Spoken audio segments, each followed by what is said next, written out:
Happy St. Patrick's Day, everybody. I hope you're wearing green. You're not. You better put some on quick because he's watching. He's right here. He's beside me. He's watching you. You better put on green. He can see you.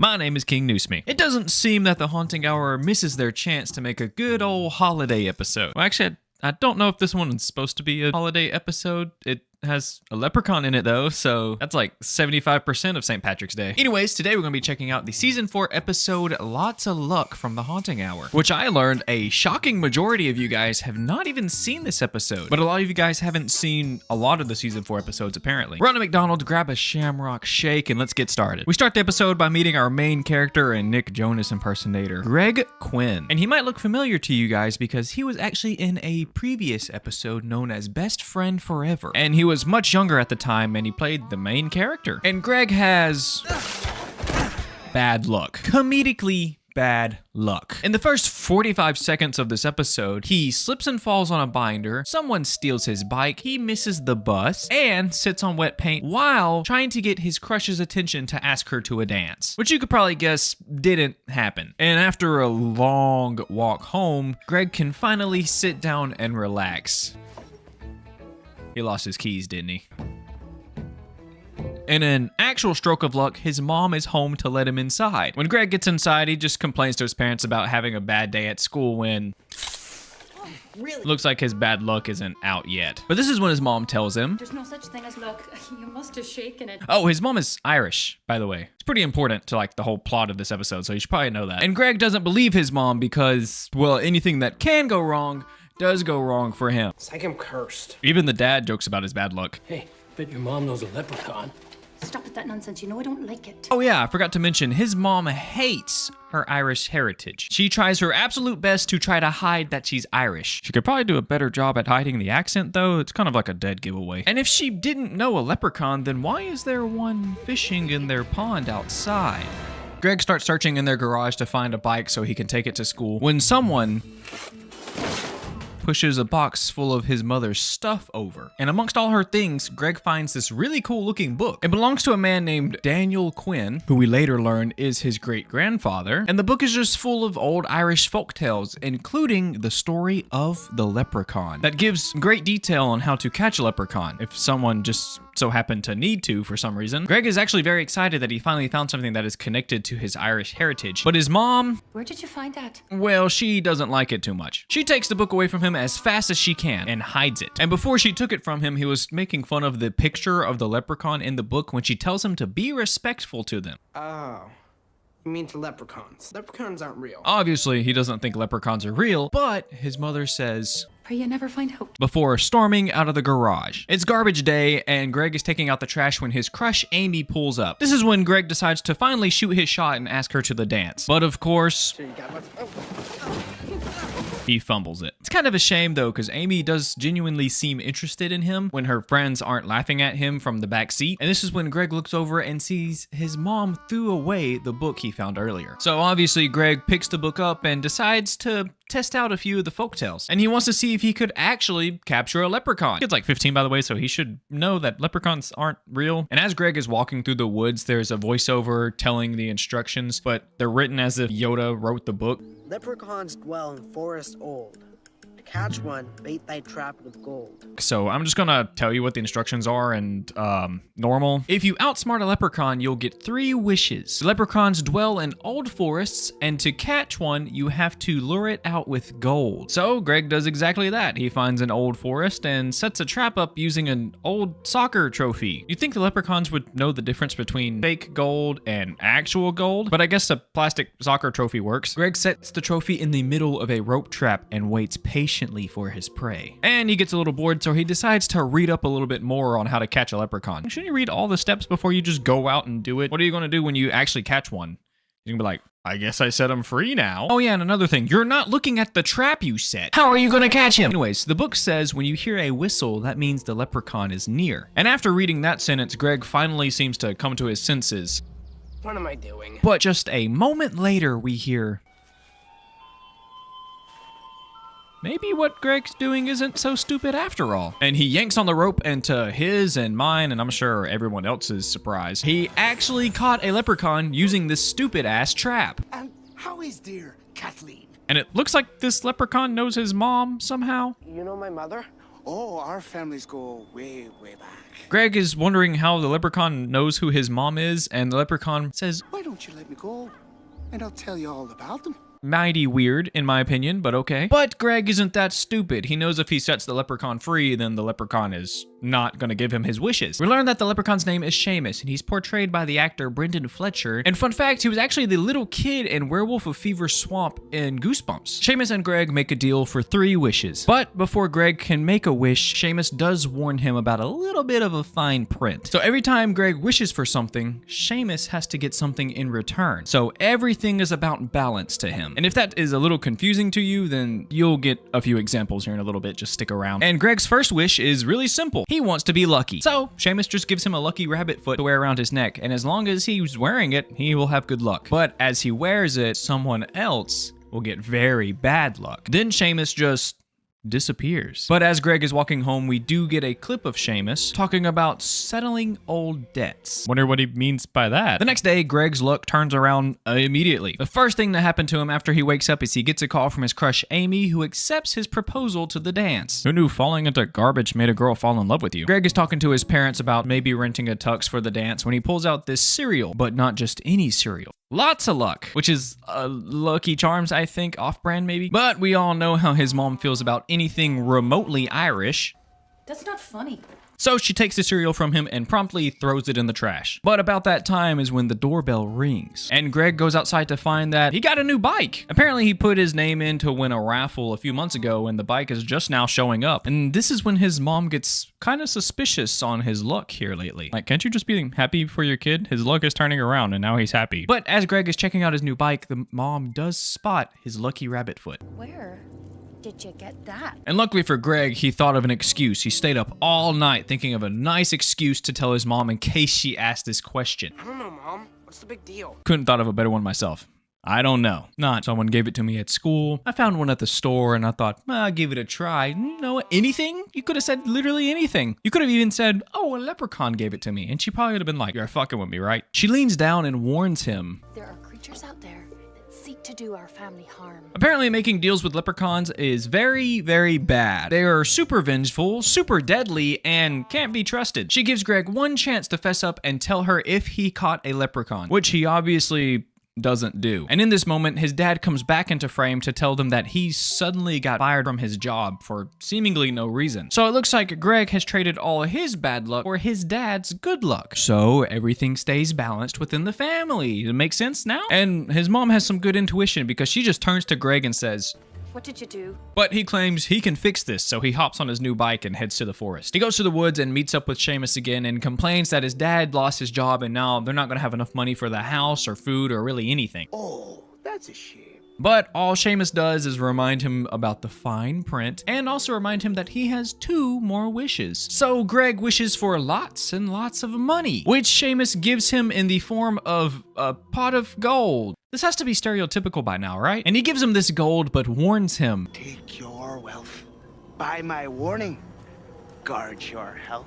Back home, we see Greg is having a hard time sneaking this pot of gold in with his mom. If it's this heavy, how did he get it this far? Maybe you should have wished for like strength, muscles, a 6-pack. He uses a basket of laundry to try to conceal the gold, but it didn't work out too well. Luckily for him, she's not mad at him, but she does want to help him get rid of the leprechaun. Because after the 3rd wish is made, He'll take your soul. and that's the price of the 3rd wish, no matter what. That does seem a little unbalanced. What if you wish for like pet frog or something? And then he's like, Okay, your soul's mine, by the way. it's a little unbalanced if you ask me. And not many people outsmart leprechauns and keep their souls after the 3rd wish. But his great-grandfather was one of them. And the leprechauns didn't like that fact about his family. So they pretty much tortured their family until they fled to America to try and possibly escape their wrath. But apparently moving to America wasn't far enough. And even worse, the dad doesn't know anything about this leprechaun shit because she just doesn't talk about her family history. The mom asks what was the cost of the 2nd wish. So Greg tells her it was Something about wealth and health. and she knows exactly what's gonna happen. Their dad is working outside on his car when he thinks Greg is helping him, but one look at this disgusting hand and we know that's not Greg. And as the dad is unscrewing the bolt, the hood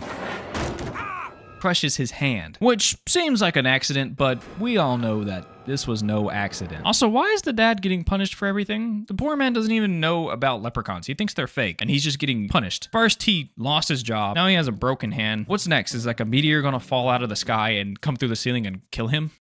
Wait, that doesn't happen, right? Mom and Greg try to quickly leprechaun-proof the house using a bunch of herbs and stuff. And while they're doing this, Greg does ask a few kind of good questions. What if I just don't make a third wish? If he doesn't make a third wish, then the leprechaun is just gonna make his life a living hell until he does. How did Great Grandpa get away? But his grandpa wouldn't tell how he outsmarted the leprechaun. Greg goes to put some herbs in the back rooms of the house so the leprechaun can't get in. But about that time, Hello, Kathleen. it looks like Seamus somehow found his way in. It also turns out that the leprechaun proofing doesn't work, so they really couldn't escape him at all. And apparently the force is very strong with Seamus because he chokes the mom out without even touching her. And he also says, Nowhere to turn to, nowhere to run. Grandpa's debt paid with the life of your son. and about this time is when Greg finally figures out how to outsmart Seamus. But it's too late. So he could freeze time too? How powerful are leprechauns? Are leprechauns this powerful like in the folktales? And to save his parents, Greg uses his final wish. I wish none of this ever happened. And after this wish, Seamus warns him that he will lose literally everything he gained. He would lose Amy, all the money, all his luck, everything will be completely reset. And it looks like Seamus was a little upset that he got outsmarted for a second time. But he's a nice guy, so he calmly asks, If I may have my lucky charm back. The fairy foot! he then says his little leprechaun riddle, and then poof, we cut back to the day before Greg met Seamus. And he got no call from Amy, there is no lucky charms, but as he's taking the trash out, we hear a familiar whistle. Seamus is there to take him. But wait, if he takes Greg now, then wouldn't everything be unbalanced? He's not there to settle Greg's debt, no. He's there to settle his great-grandpa's. We get a flashback and we see Seamus and his great-grandpa talking. His grandpa is a bit of a coward and doesn't want to give his soul up, so he wishes to keep his soul, and Seamus can take the soul of his firstborn male descendant, aka Greg. Now, if you don't mind, I'll have your soul. And that's where the episode ends. Another good twist ending in the Haunting Hour. I did not expect that one at all. That one actually got me. And the guy who played Seamus in this episode did a really good job. Seamus is genuinely creepy at some points, and the other times he's just kind of like a goofy little guy like you'd expect a leprechaun to be. So really good job. I really enjoyed it. Apparently this episode's pretty controversial with people. A lot of people think it's a bad episode. I really enjoyed it. I like watching it. That being said, it's not a very scary episode, but it is a pretty good one. I recommend checking it out. Let me know your thoughts on this episode of The Haunting Hour. I have a Patreon, so if you want to try and help support me so I can make this more of a full-time job, click the link below and consider joining. Like the video if you liked the video. Thank you for watching the video all the way through. I appreciate you all, and peace. Hello, everybody. Welcome back to my channel. My name is King Noosme, the channel where headshot doesn't mean your head explodes.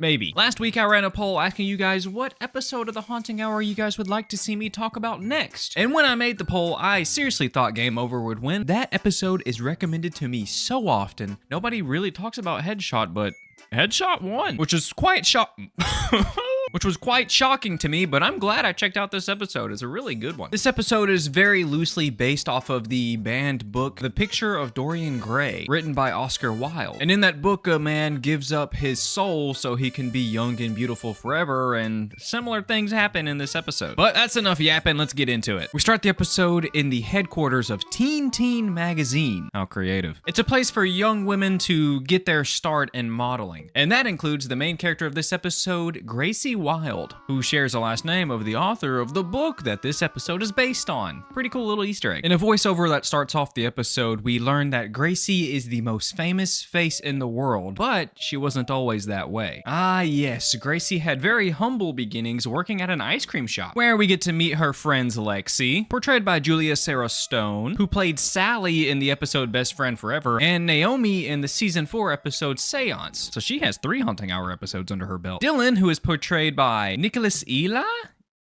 And he was Ari in the episode Catching Cold. Go check that video out if you haven't seen it. Help it get to 100K. And I wouldn't really call this last one a friend, maybe a frenemy Flynn, portrayed by Tyra Scolby. Skolvby. Anyways, she was Anna in the Dead Body episodes. Go check those videos out as well. Really a star-studded cast this episode, holy shit. We learned that Flynn is an aspiring model and she spent $500 on a headshot. $500! Is that normal? I don't really know how much headshots cost. That just sounds like outrageous to me. That's what a decent headshot goes for these days. She spent this much money because the head photographer of Teen magazine is coming to their city to find the next top teen model. And that woman's name is Cassandra Hobbs. And Flynn has to be ready in case she shows up. Unless somebody ruins that. Are you sure you have the right smoothie? Apparently she's super allergic to Red dye 3. Okay guys, this is my video. Let me talk. Holy shit. Gracie apologizes profusely and offers to get her a new smoothie, but Flynn doesn't really want one anymore. And as she's cleaning up the tray, her friend Dylan comes up and he kind of flirts with her a little bit. But Gracie doesn't believe she's pretty enough to be the next teen face. And at this time, someone pulls up. And based on the black car, chauffeur, slow motion walking, and music, I'm going to guess that this is the world famous photographer Cassandra Hobbs. She comes into the ice cream store and completely ignores everybody, including Flynn and these other girls, and beelines straight to Gracie. She comes up to her and pretty much tells Gracie that, hey, you have a photo shoot with me tomorrow and you better be there. But wait, Gracie has tutoring tomorrow. It just got canceled. Then we're settled. Okay, that was weird. But Gracie tells Cassandra that she doesn't have enough money to do headshots or take a photo shoot with her. But Cassandra just tells her it's not about the money. It's about the desire. The next day, Gracie and Lexi arrive at Teen Studios, and Gracie, well, she's a little nervous. I changed my mind. She doesn't think she belongs in a place like this, but luckily she has her best friend there to assure her that she does in fact deserve to be there. You also happen to be the most beautiful person I know, inside and out. I wish my friends said things like that to me. I just get called a bitch. The girls run upstairs and meet up with Cassandra, who guides them to the new studio. What the fuck was that? Is there like a tiger or something in the studio? What was that growl? Where'd that growl come from? During the shoot, Gracie is having a hard time feeling confident. She's once again doubting herself and she really doesn't think that she's cut out for this job. That is until they add the atmosphere. Whatever that means. They literally just add smoke, turn on a fan and some music, and then Gracie just turns into the best model the world has ever seen. I wish it was that easy. Hey man, I'm gonna be your photographer today, so like just hit a few poses for me so we can get a few headshots, so hopefully you can get this job in the future. Okay, yeah, that seems easy enough, yeah.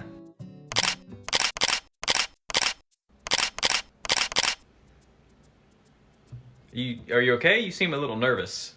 I don't know, I just never done anything like this, so I just don't know what to do. Like, I've never done this modeling stuff before. Oh, no worries, man. Let me just set up the atmosphere. The atmosphere? Yeah, just stay right there. Yeah.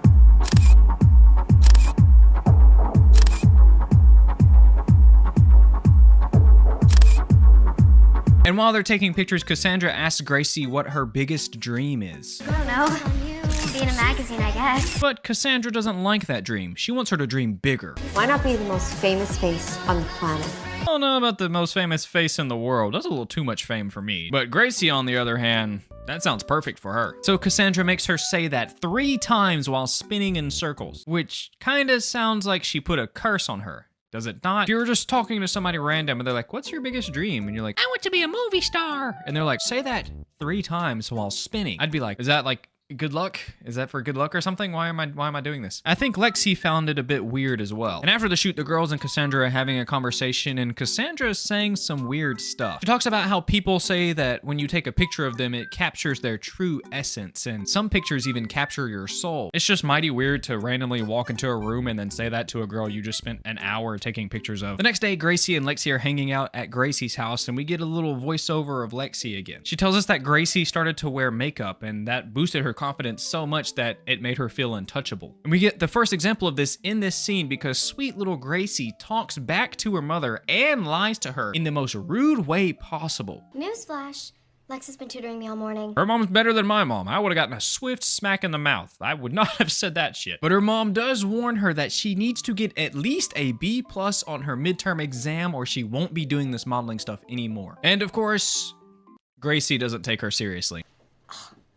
This is when Lexi starts to question who her friend is becoming. In just a day, Gracie has turned from this sweet, caring girl to this rude and lying and mean girl that wasn't there before. But it's time for Lexi to leave, and around this time is when Gracie checks her phone to see the headshot of her changed, which freaks her out just a little bit, but she just kind of brushes it off. The next day at school, we learn that Gracie skipped math class because a cute boy asked her on a date. And she's also making her friend Dylan carry her books for her everywhere, and Flynn is just jealous that Gracie is getting all the attention that she wants, so Flynn is just mad at her for that. Lexi tries to stop Gracie in the hallway and talk some sense into her, make her care about her grades, because if she doesn't get good grades, she's not gonna be able to model anymore. She also wants Gracie to stop treating people like trash. But during this conversation, they take a look outside to see that someone's there to pick Gracie up.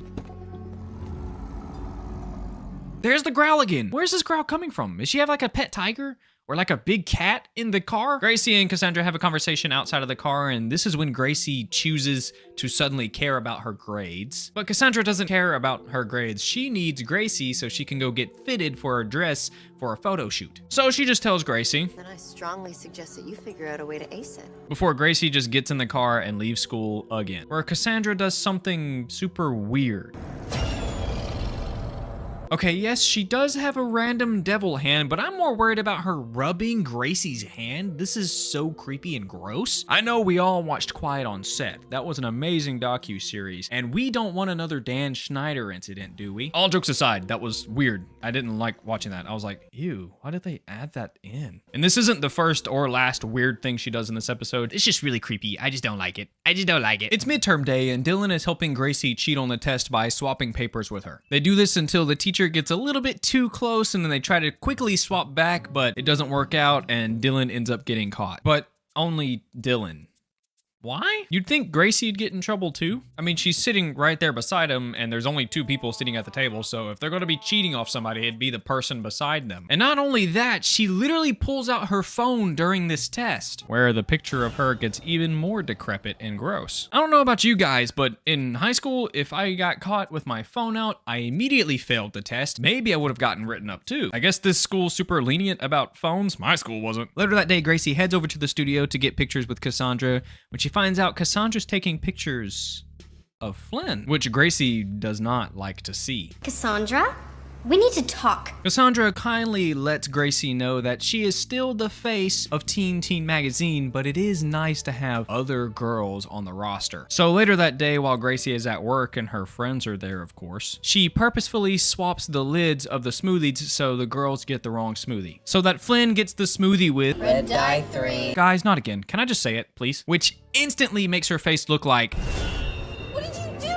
And Gracie's wallpaper once again gets a little bit uglier. It's the day of the face of the Teen Magazine competition. That's a lot to say. And we get yet another voiceover of Lexi letting us know that it is now clear that nobody was going to be getting in Gracie's way of fame. Not even her friends. Lexi gives Gracie a visit before the show and gives her the photo booth pictures that we saw at the beginning of the episode, before leaving the room without saying a word. Before she can leave, Gracie stops her and asks her if she's staying for the show, which she's not. Gracie can feel some tension between them two, so she quickly tries to save their friendship by lying to Lexi and telling her that she had nothing to do with what happened to Flynn or Dylan, when she obviously did. Lexi tells Gracie that ever since she's met Cassandra, she's changed a lot, and Gracie isn't even considering what Cassandra is getting out of all of this modeling she's doing. And this is when Gracie tries to guilt trip Lexi into staying her friend. She starts to tear up, and she tells Lexi about how Cassandra said whenever good things start happening to her, all her friends will start leaving her, which is a terrible and very manipulative thing to say to a little girl. Lexi lets Gracie know that she still loves her, but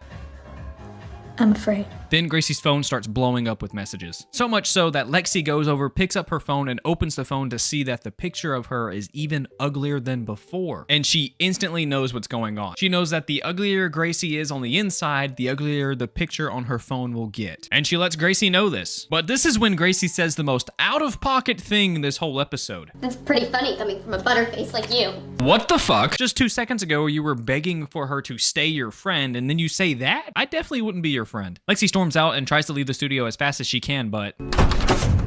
somebody won't let her leave. Suddenly, all the headshots on the wall behind her start turning into hideous monsters, and Cassandra walks in. She starts to brag about her long list of clients, and she lets Lexi know that her friend Gracie is next. And even after what Gracie just said to her in the dressing room, Lexi defends her friend. She tells Cassandra that Gracie wasn't an evil monster until they met, but Cassandra doesn't agree. She tells Lexi that Gracie has always been this way on the inside. It just took a little encouragement to get it out. Gracie has always been this way, and if she was a good person, she would have noticed that she's been changing this whole time, and she would have probably deleted the pictures of the headshots. Finally, Lexi just asks her, What are you? what do you mean? She's world famous photographer Cassandra Hobbs. Like, what are you talking about? Oh, she's a demon. Oh, that makes a lot of sense now. And this jump scare scares Lexi so bad that she passes out right there on the floor. Back in the dressing room, Gracie is contemplating deleting the headshot picture and going and being with her friends because she's finally realized I'm ugly. But Cassandra walks in and deters her from deleting the picture. She fills Gracie's head with all these things she's been saying this whole episode. You're the most beautiful girl in the world. And finally tells her that she is the next face of Teen Teen Magazine. She just has to make a choice to stay or leave. And sadly, Gracie chooses the fame. And at this time, Lexi wakes up in Cassandra's office and tries to run and catch Gracie before it's too late. But it is, in fact, too late. And while this is happening, Cassandra announces that Gracie won the Face of Teen Teen Magazine competition. And at this time, Lexi also deletes the first headshot of Gracie. But it wasn't supposed to be her choice to delete the picture. It was supposed to be Gracie's. But the very next scene, we see Gracie walking down a dark alleyway when she spots a man selling some Teen Teen Magazine with her face on the front cover. And she asks the man if he knows who this is. And that's the end of a headshot. Pretty crazy ending. Didn't expect to make her a actual monster. I thought she was gonna get just like maybe a little bit like pimples and stuff, kind of like Flynn. But no, she looks hideous. This is crazy. I also didn't expect to like this episode as much. When I first started it, I was like, I don't want to watch an episode about a girl who's too cocky. That sounds boring. No, pretty good episode. I really enjoyed it. It's also a good episode to tell kids to stay humble because if you don't, you'll turn into a hideous monster. But it is sad seeing Gracie's terrible fate because maybe if she didn't meet Cassandra, she still would have been this sweet girl that we saw at the beginning of the episode. I also really like the parallels of Cassandra and the devil. Let me know what you think about this episode in the comments below. Also, let me know any other Haunting Hour videos you want to see. Thank you for watching the video all the way through. I appreciate you all, and peace. Hello, everybody, and welcome back to your mix of Dead Meat, Found Flicks, Wendigoon, and Mr. GG, but a little bit worse than all of them. My name is King Newsmeat. Grampires is one of the most creative episodes of the Haunting Hour by far. Imagine you go visit your grandparents, who's like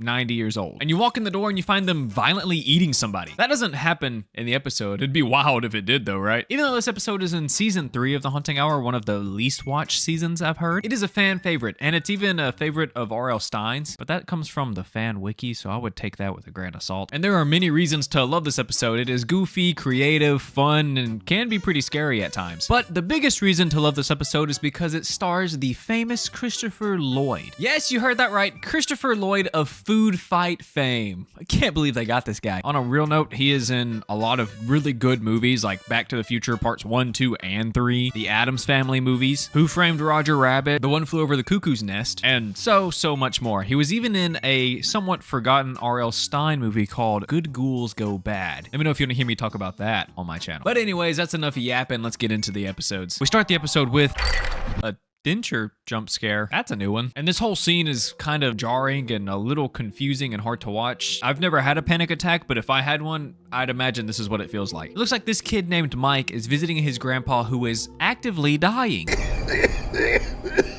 They sit together and have a meal, and this is when Grandpa reminds Mike that he is stuck in this mortal coil. You can't escape the clutches of time. But luckily, it was just a daydream, or a daymare, I guess. Mike wakes up in the car with his sister, Kristen, and they're a little lost. They're trying to visit their grandpa who lives in a retirement community called Sunset Estates. And apparently nobody visits the poor guy, and he's getting a little depressed. And Kristen is very adamant about visiting their grandpa because they might not have much time with him left, and also he's sad. But Mike just can't fathom old people. I just don't get how they can be so happy when they're so old. Everyone knows when you turn the age of 65, you morph into Scrooge and hate everything. And Kristen answers his statement with a morbid but true statement. Maybe it's because they know they're not long for this mortal coil and want to enjoy it while it lasts. And after a little while, they finally make it to their grandpa's retirement community. And side note, I don't know if this is an Easter egg or if it's just like a coincidence, but the sign says, spend the twilight of your life here. Like I said, I'm pretty sure, but I'm not certain, but I think this is an Easter egg referencing Twilight, you know, the famous vampire movies and books. I think that's what it's referencing. Let me know what you think in the comments below. They try to buzz into the security office, but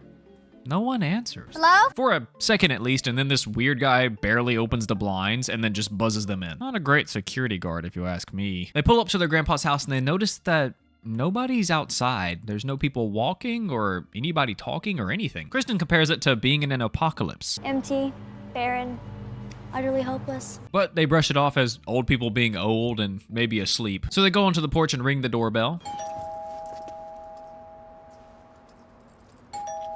But when Grandpa doesn't answer, Kristen just lets herself in. Mom gave me her spare key. They walk in and find the house is really dark and it has a weird smell in there. Kristen tries to let in some light by opening the blinds, but they're glued shut. This is when the kids hear a TV on in one of the back rooms. They open the door and they see their grandpa sleeping. At least I hope he's sleeping. He's cold. Oh no. There is no way they put a scene of two kids finding their dead grandpa in the house in this Haunting Hour kids show. Like, there's no way. That's so fucked.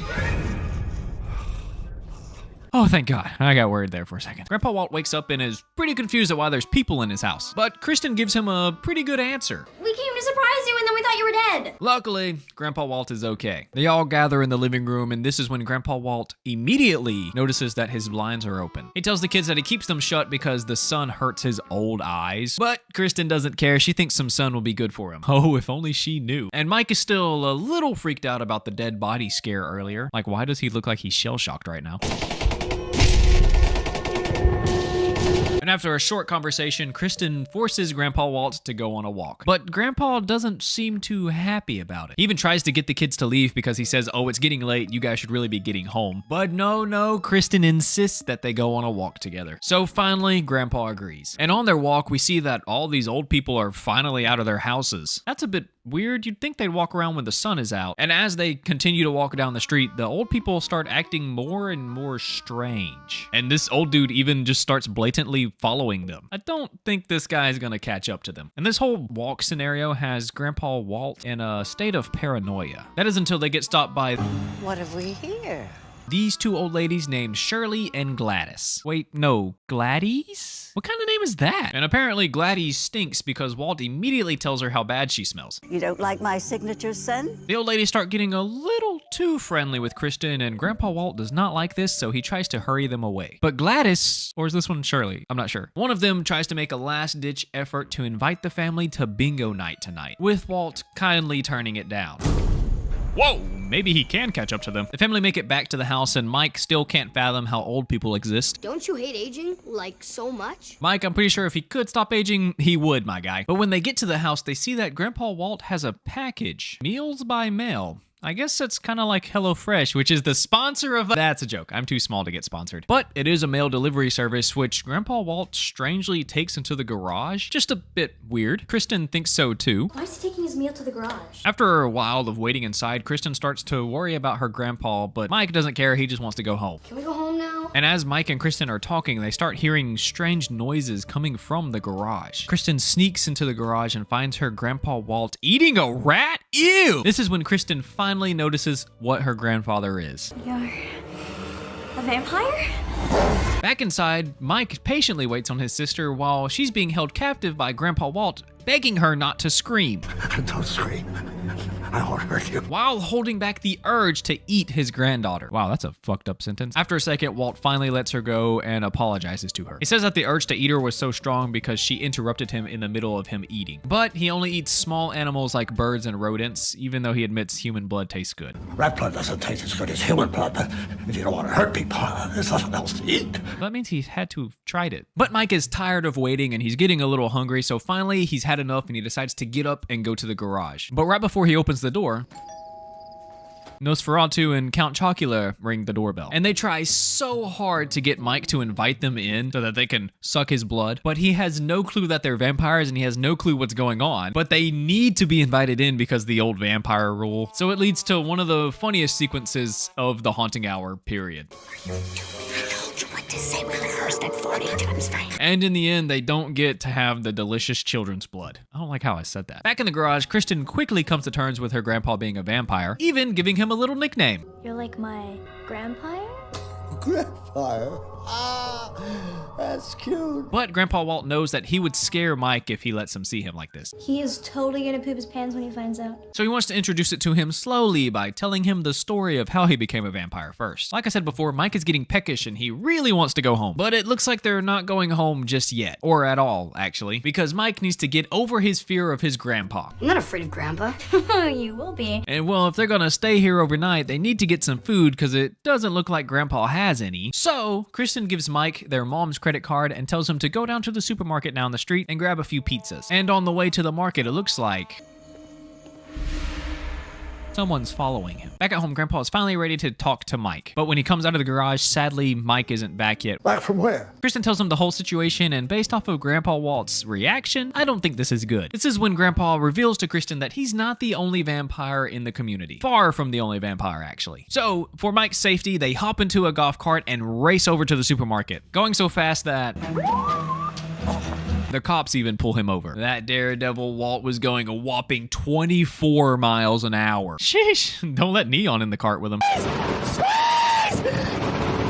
And this is when we meet another important character, Officer Harold. And I don't think Walt and Harold like each other too much. Harold says that he won't give him a ticket if Walt lets him have some of Kristen's blood. But Walt's not having that. This is my granddaughter. She's not on the menu.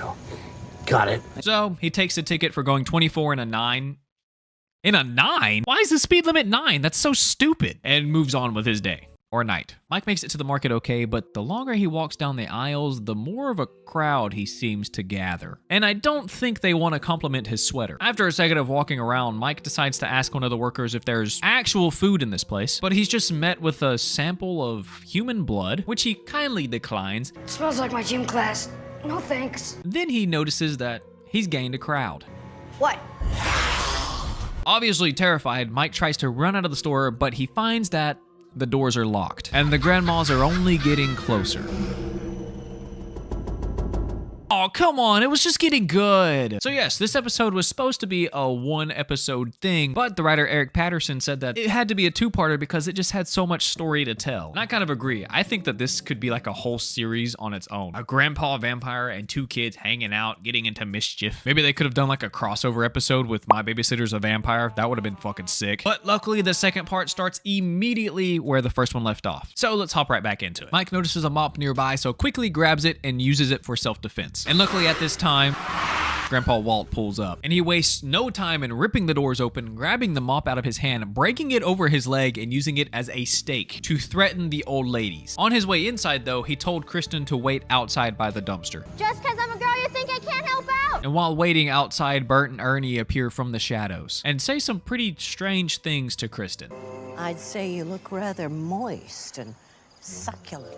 Yeah, she's definitely on a list in most states, but more on them later. Back inside, the grandmas didn't listen to Grandpa Walt, so... Wait, didn't he just technically murder that woman? Is that not illegal in this community? While fighting the grandmas, Grandpa Walt shows his fangs off, inadvertently showing Mike that he is a vampire too.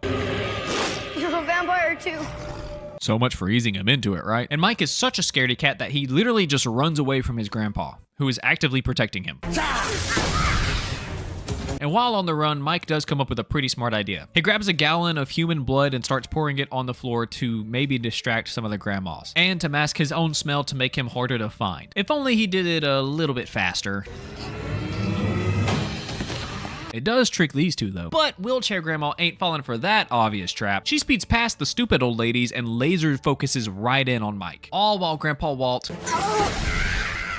murders the rest of them. Mike tries his best to hide in with the toilet paper, but of course, Wheels finds him. So Mike pulls out the classic medieval technique, throws shit at him, and starts hurling toilet paper at the old lady, which gives him time to escape. Having a sale on 2-ply paper towels. Walt and Mike run into each other once again at the store, but Mike is still too scared to approach his grandpa because he thinks he's going to kill him. I would never kill you. I'm your Grampire.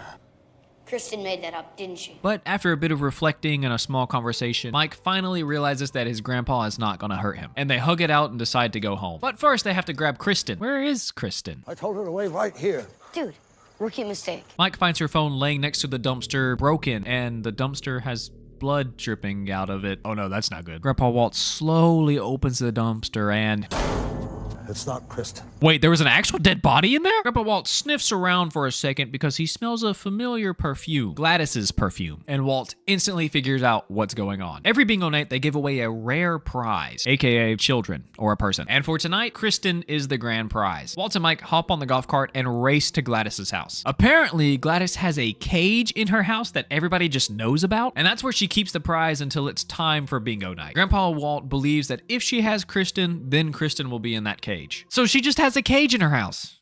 Is that not weird to you guys? But he doesn't know for certain, and he's not even sure if Gladys took her. So he needs more proof than just blaming them for it. So the plan is to get invited in, because he's a vampire. Then they look around and try to find clues, or even better, Kristen. They pull up to Gladys's house, and luckily she's not home, but her husband is. Time to apologize for your attitude? God, not this guy again. And this dude wastes no time in admitting that he wants to have Mike as a little snack. You bring me a snack, Walt. Once again, Grandpa Walt reminds him that his family is off limits and they're not on the menu. Got it.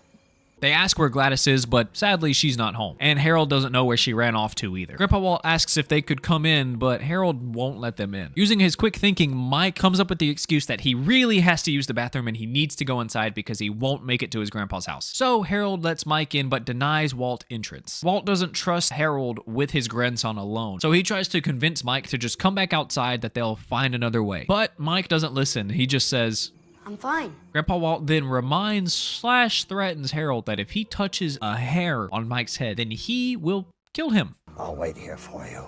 And the moment you step outside, I'll destroy you. Damn, Grandpa, I hear you. And I'm not gonna lie, he turns into a badass in this moment. Inside, Mike starts to sneak around in hopes of finding his sister. After trying a few doors with no luck, he finally finds the cage room. This is actually some deep web looking shit that's horrifying. It looks like his sister was here because her jacket's on the floor, but she's not there anymore. So now he just has to get out without being caught.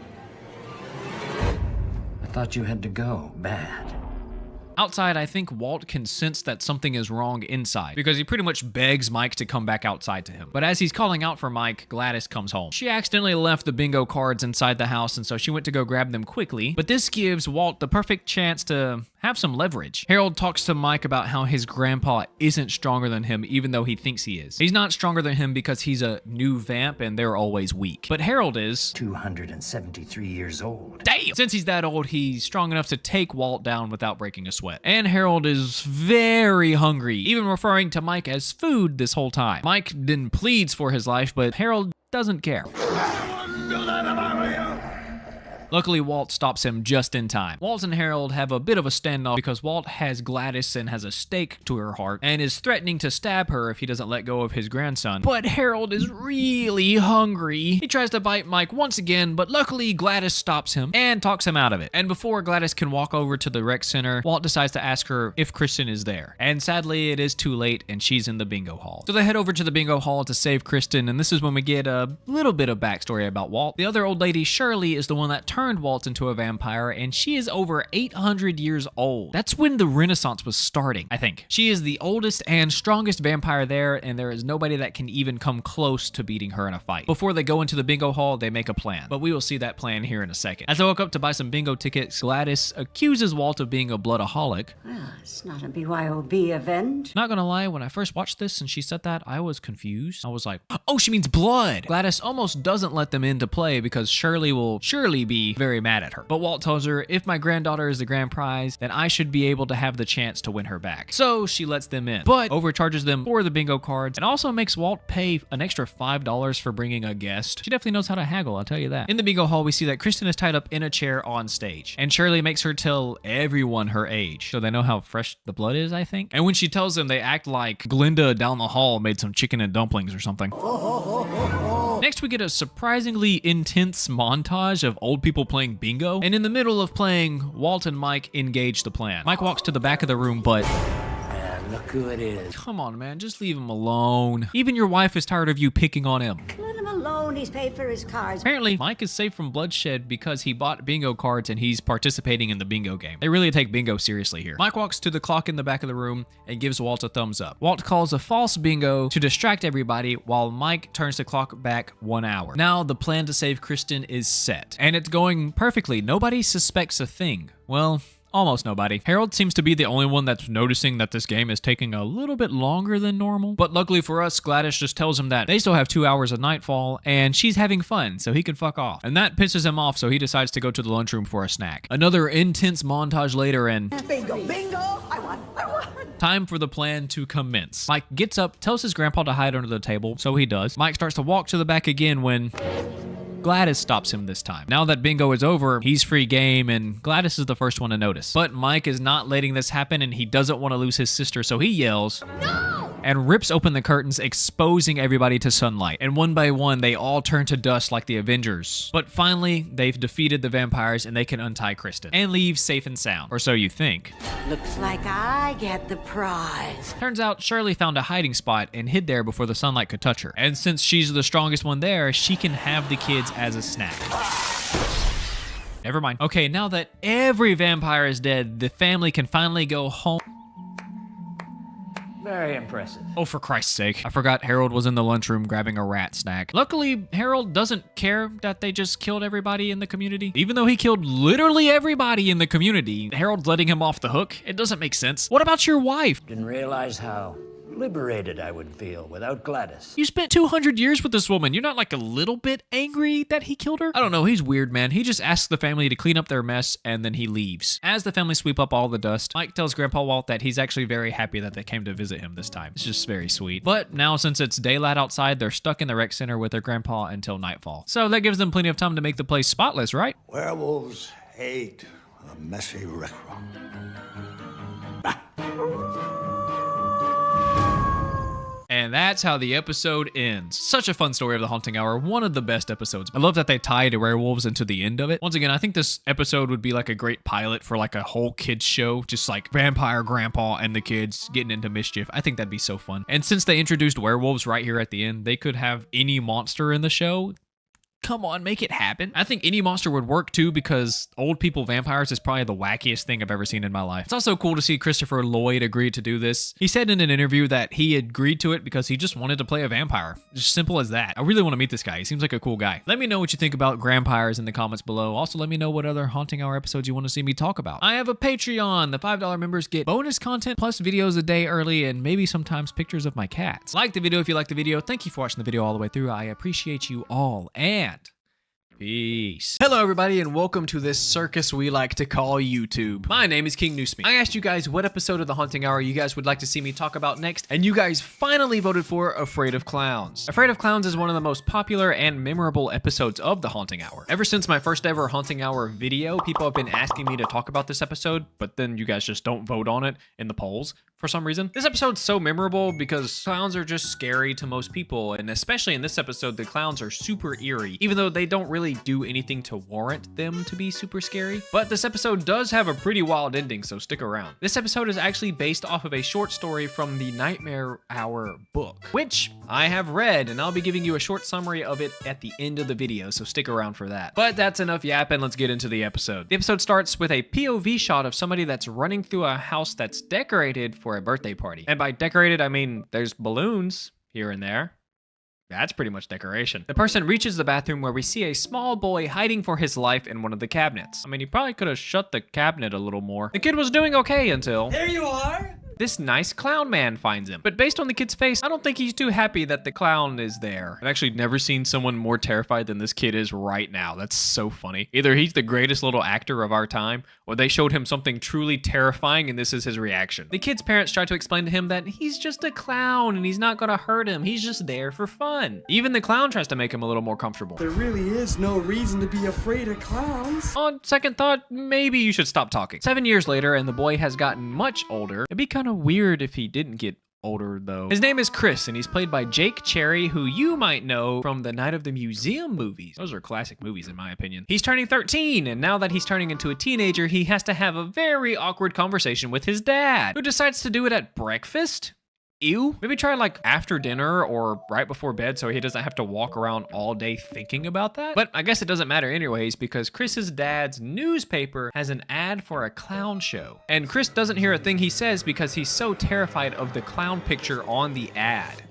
Sorry. You see, Chris has coulrophobia, which means he's so afraid of clowns that he could die. Even seeing this drawing of the clown has him stun-locked in fear. Even after Chris's dad notices he's not paying attention, he tries again to tell Chris that his body's gonna be changing a little bit the next couple of weeks. Oh, God, Dad, are you giving me the talk? Please, just stop, okay? I told you, do it after dinner. Luckily, his friend Finch is here to save him. Boys ride around and try to figure out what they should do for the rest of the day. I say we go to those abandoned warehouses and throw rocks at the windows. That actually sounds so fun. I miss those days. But before they head off, they notice a parked car outside of Chris's friend Danica's house. They identify the dude to be a sophomore, and he's there to pick up Danica. Apparently, she just turned 13, and she's hanging out with the cool high schoolers, which is a huge deal for them. So Finch wants to use her so he has a way into the older kids crowd. And Chris follows him as someone watches them from the bushes nearby. Finch pulls up and absolutely embarrasses himself. Ha, idiot! And Danica invites them both to this clown show that's in their city. The same clown show that we saw advertised earlier. Sadly, Chris can't get over his fear of clowns to go hang out with the older crowd, so he denies her offer. He tells them to go have fun, but they have other plans, which I think disappoints Danica a little bit. Cool. I think she likes him. Ooh. And Finch isn't too happy about it either. And as the boys leave to go do their plans, we catch a glimpse of who's been stalking him from the bushes this whole time. When we catch up with the boys, we see that they're throwing rocks at this dumpster that's next to this billboard that's full of ads for the clown show. Finch tries to talk to Chris about his intense phobia of clowns. He knows that clowns are a bit weird and he understands why Chris is scared of them. But it's killing our social lives. Chris tells him that he feels like clowns have been stalking him his whole life. It's almost like they know him and they're coming after him. But Finch is tired of his silly little fear and tells him that he's turning 13 now and he needs to hurry up and get over this. Finch then gets on his bike and heads over to the clown show. Are you coming with me?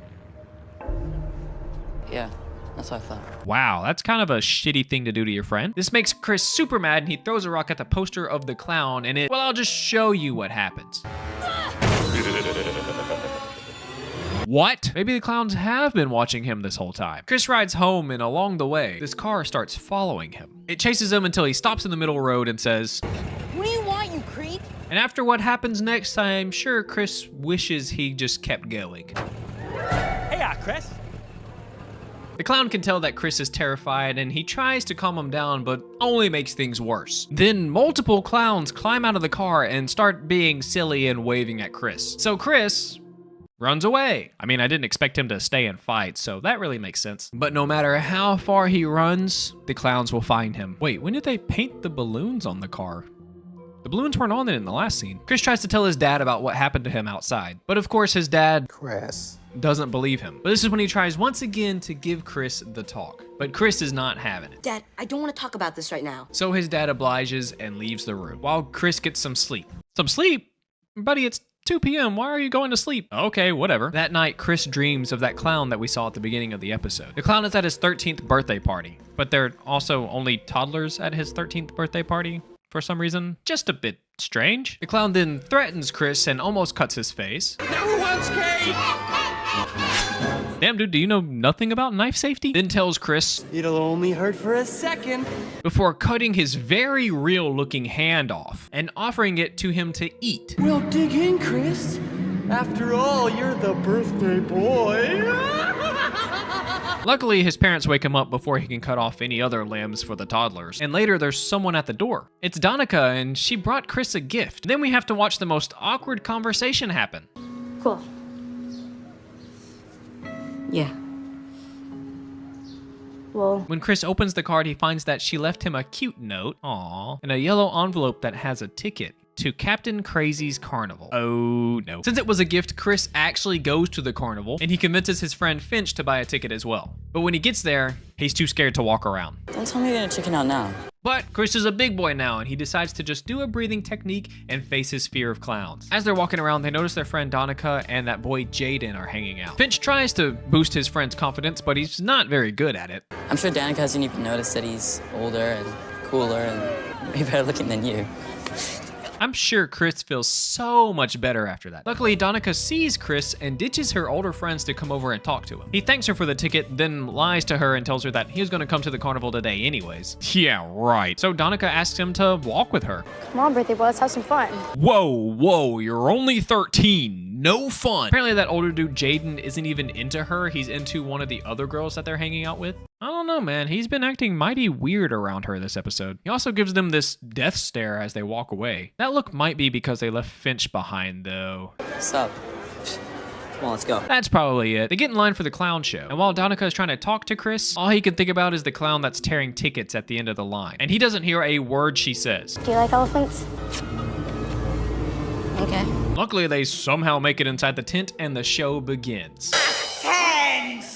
Where we meet Captain Crazy, who's probably the scariest motherfucker I've ever seen in my life. I understand why Chris is scared of clowns now. I got you, buddy. He introduces the circus and the rest of the clowns come out and they start doing little silly clown things like they do. But it's almost like they're doing the show for Chris. And I think this because Captain Crazy's eyes literally do not leave Chris the whole show. They pull out this giant box and they tell the crowd that they need a special volunteer.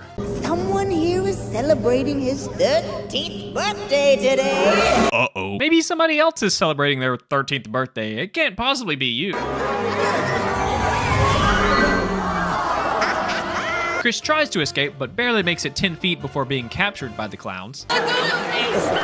But before they throw him into the box, Captain Crazy tells the crowd that the box has magical properties. And you'll see what he means by that here in a little bit. They throw Chris into the box. Sit back and relax. This is all for you, Chris. It's all for you. And while he's in the box, Captain Crazy uses this crank that spins him really fast as they count down from 5. And when they reach 1, they open the lid to reveal they turn Chris into his worst nightmare. Confused, Chris asks what's going on, so they show him. See for yourself. And I don't think he's too happy with the outcome. He panics and starts pushing all the clowns down and runs backstage. But before he escapes, he tries to wipe off some of the makeup that's on his face, as the clowns slowly find their way to him. But as he's wiping the makeup, he realizes no matter how hard he tries, the makeup won't come off. He starts to panic about it a little bit, but before he goes too crazy, his parents show up. Hey, pal. His dad starts to talk about how he tried to warn him that in the next few weeks his body's gonna be changing, but Chris didn't want to hear it, and his mom tells him that today, finally, he becomes one of them, which is a weird thing to say, but the next scene I'm going to show you is totally mind-blowing. I can't even put into words what happens, so I'm just going to show you. What does that mean?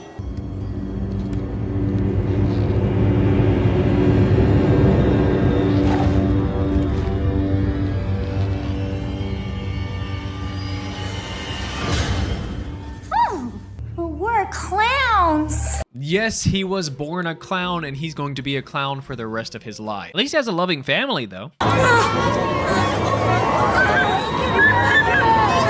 And that's the end of the episode. I truly cannot do this episode justice. You must watch this episode on your own. I cannot put into words how terrifying it actually is, and I've skipped over a bunch of really cool parts. I love how most of the clowns aren't really scary at all. They're just normal looking clowns, but Captain Crazy is one of the scariest clowns I've ever seen in my life. He has these terrifying, piercing blue eyes, and his aura around him just gives me the heebie-jeebies. I'm also surprised they didn't add a little Easter egg for like Murder the Clown from the Goosebumps book, Nightmare on Clown Street. But now that I think about it, there's not really any Goosebumps Easter eggs in the Haunting Hour. I think it's to keep the two series separated, so that makes sense, but it would have been cool to see him in there. Now, I mentioned earlier that this episode is based off of a short story. The story is in this book known as The Nightmare Hour, along with 9 other stories that also got turned into Haunting Hour episodes. Luckily, I haven't talked about any of the other episodes yet besides the dead body, but we'll just have to miss out on that one. So I'll get to do this again when I get to another one of the stories. R.L. Stine wrote this for his childhood friend Christopher, who was a afraid of clowns. And that's why the main character's name is Chris in the episode and in this story. And I highly recommend you check out the book if you're even the slightest bit interested. The stories are all super short. Like the one I'm about to tell you is 6 pages long. They're super fun little bedtime stories, so just check it out. It's pretty cheap on Amazon too. The story starts off with Chris telling us how he got his fear of clowns. He was at his friend Billy's 3rd birthday party and they hired a clown. At the party, the clown was doing the usual clown stuff, you know, magic tricks, pulling pranks. But as he was doing this, Chris claims that his eyes weren't kind. They were sinister, cruel eyes. The clown targeted Chris as a joke. He bumped him and backed him into a corner, and then when he had him trapped, he leaned down closer and said, "You could die."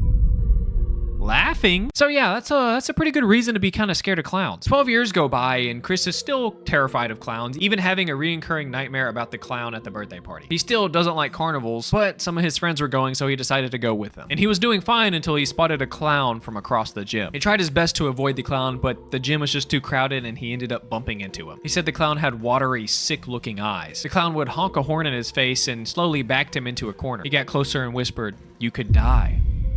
Laughing. So obviously this freaked Chris out, so he ran out of the gym. A week later, his parents decide to take him to a circus and give him some exposure therapy. Maybe hanging around clowns for a little bit will cure his fear of them. But during the circus, the clowns say that they need a victim from the crowd. And of course they choose Chris. Then they literally abuse Chris. They dump confetti on his head, throw him through a hoop of fire, and use brightly colored 2x4s to spank him. They were actually trying to hurt the kid. And while all this was happening, the audience, including his parents, were just laughing at him the whole time. And after they got done beating the kid, they drag him into a different tent, tie him to a chair, and chant, "You could die laughing." They told Chris that they took him because he was scared of them. He knows that they're not funny, that they're actually scary and very cruel. They said that they track down every kid that's afraid of them because they don't want their secret that they're actually scary to get out. And they always capture the kids because the kids' parents take them to the circus to cure them, which makes them easier to grab. The parents do all the work for them and they just pick them out of the crowd. The clowns start the "You could die laughing" chant again as they pull out 2 giant feathers and start tickling him all over his body, which causes him to literally die laughing. But he didn't actually die. Before he died, he made a deal with him for his life. He would become a clown. Momo the clown. Now he helps them to capture kids that are afraid of clowns and he tortures them. So now he's one of the cruel ones. Pretty crazy, right? I would say that story is a little bit more intense than the episode. The huge difference of the two is the ending, of course. In the show, Chris is a clown his whole life and his parents are clowns. He's born into it. But in the book, he chooses to become a clown to save his life. Another difference from the story to the episode is the carnival. In the story, the carnival is just a themed middle school dance thing. But in the show, it was like an actual like parking lot carnival that they went to. And in the story, he went to like a circus and that's where all the clowns were, which makes more sense. Also, Chris's friends are way more prevalent in the episode than they are in the story. They're like barely mentioned in the story. Same with his parents. His parents are barely mentioned in the story. And that also means that his relationship with Donica is non-existent in the story when it's probably like one of the bigger points in the episode. Kind of sad if you think about it. The clowns also abuse Chris a lot more in the story. They literally like spank him and beat him. And in the show, they just tossed him in a box and spun him around a little bit. Like I said, please go read the story. I did a horrible job at summarizing that. It's way creepier than I made it sound. Let me know what you think about Afraid of Clowns in the comments below. Also, let me know any other Haunting Hour episodes you guys would like to see me talk about. I have a Patreon. The $5 members get videos a day early, plus some bonus content that I'm working on and maybe some pictures of my cats. Like the video if you liked the video. Thank you for watching the video all the way through. I appreciate you all, and peace.